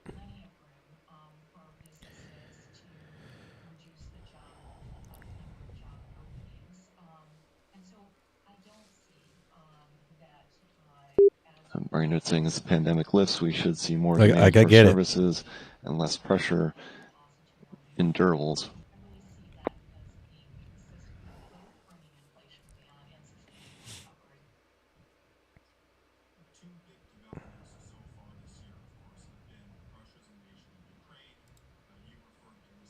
And this looks bearish on on a 1 hour chart. It looks bearish.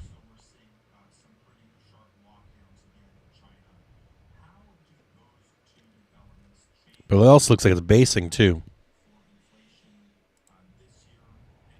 And there's lots of put buying right now. Yeah, so Russia's invasion of Ukraine is, as you said, it's a seismic geopolitical event. It's a human tragedy, but it is also a very important contributor to inflationary pressures. In particular, we're already seeing it through commodities prices. We talked about this morning's really large increase in prices at the pump. That really.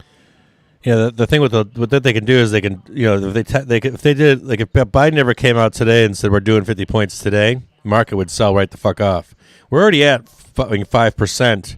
We're kind of already there in some respects. It's really not enough.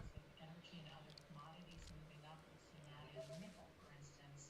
We're seeing it in. Because in reality, the only way you're going to fight inflation is Of course, we've seen taking enough money away from people. Brainerd saying Russian invasion skews They don't have the money to spend on goods, right? Let's not see Fed tightening policy. They can't afford to buy. Not being consistent with bringing inflation down and I don't know. Everything's expensive right now.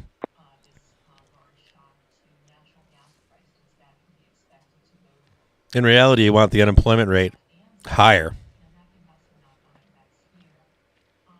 The longer the conflict persists, the more it escalates, the greater the potential risks, again, to the upside on inflation. I mean, everything's really expensive right now as it is. You also mentioned China. China is right now continuing its zero COVID lockdown policy.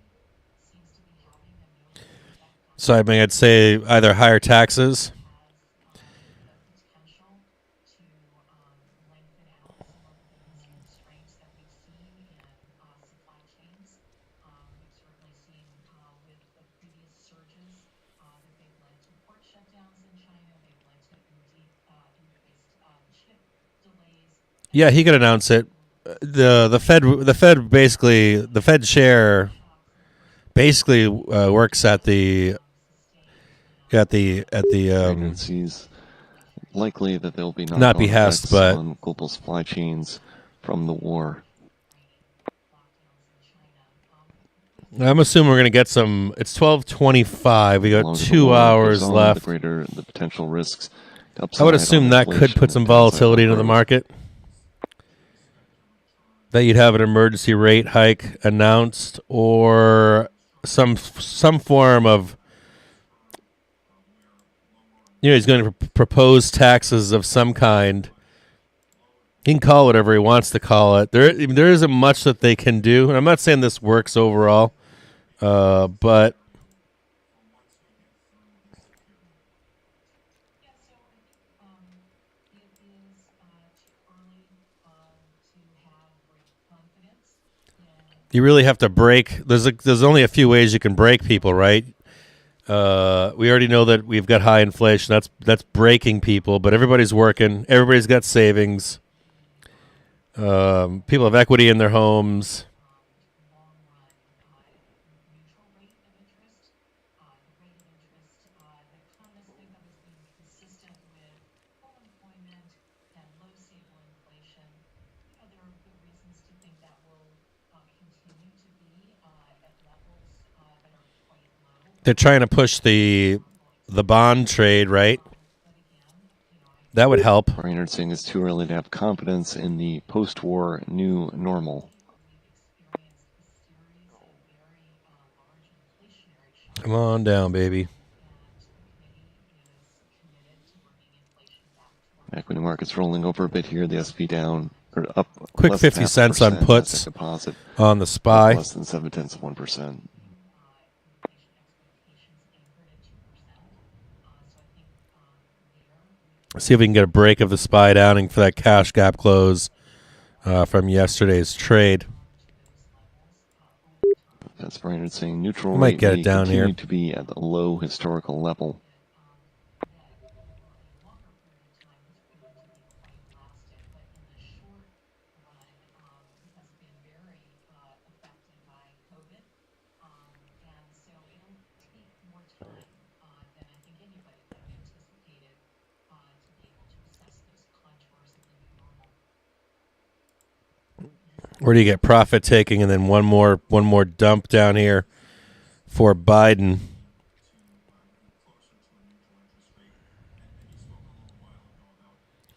See if this holds or not. I do want to see this gap close. I always like seeing that gap close down here.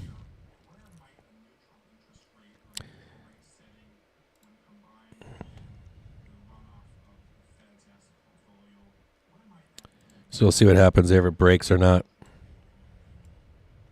Yeah, so it's a good question. The neutral rate is a longer run concept. As I noted earlier, it's the level of interest rate that's neither expansionary nor contractionary when the economy is at full employment with stable inflation. In terms of That last little part right down there. 440.20. heading over time, I'd say both the last projections that we had from the committee as well as the minutes and market pricing, the median funds rate path does rise over the Brainerd saying it would take more time than anybody would have thought for employment to go back to pre-pandemic norms. will decide as soon as May to start reducing the size of the balance sheet, in which case those reductions could come as soon as June. There was that we worked up to like 90,000 puts. Now there's 104,000, 440p. They're right around $1.48. To a more neutral setting over time. So some FOMOers coming in. That I don't look at one number, and I certainly don't just look at the policy rate because it's the combined impact of our balance sheet and the policy rate on financial conditions. They could shut it. Yeah, they could shut it down with the fucking balance sheet. They could shut it down with QT. The kinds of But they keep talking about QT. facing businesses and households as they decide whether to make investments. And there, I think the communications about our policy plans have already been tightening those broader financial It's interesting too. 450Cs expiring tomorrow are 12 cents. to discern from just looking at the policy rate alone. So if you look at over the 433. Well, 430s are 10 cents. policy rate expectations for the end of this year have So slight sensitive rates have risen by similar gimme to the bulls, but the 433 mark, by considerable those puts are 22 cents. and 5 and 10 year treasury Fed's Brainerd noting reductions in the balance sheet could come as soon There's as there's June more money. There's more after premium a on calls decision here made in May. right now at the moment. communication. And as I think I might have Expiring That's tomorrow. I Fed's wonder if we go policy plan sideways communications have tomorrow. already tightened conditions. almost 2% But boy, 450Cs at 12 cents. Tempting. about our policy path, and again, the combination of the balance sheet with increases in the policy rate. They're definitely tempting here. They're dirt cheap.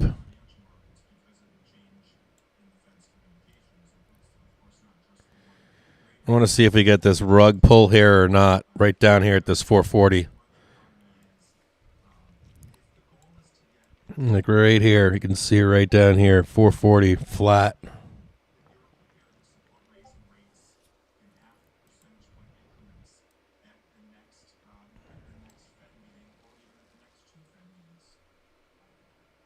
I would say that in terms of the communication from the committee,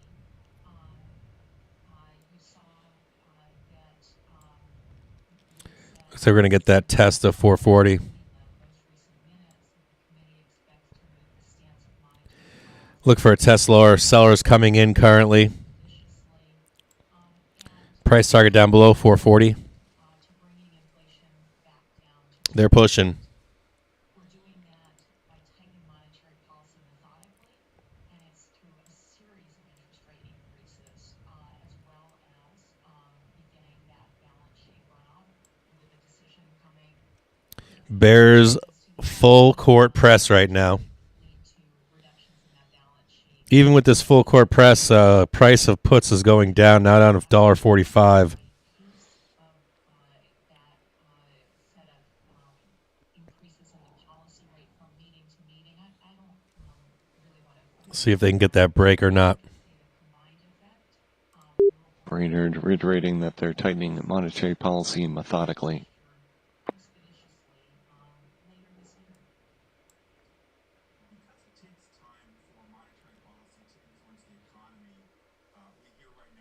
I'm flat right now.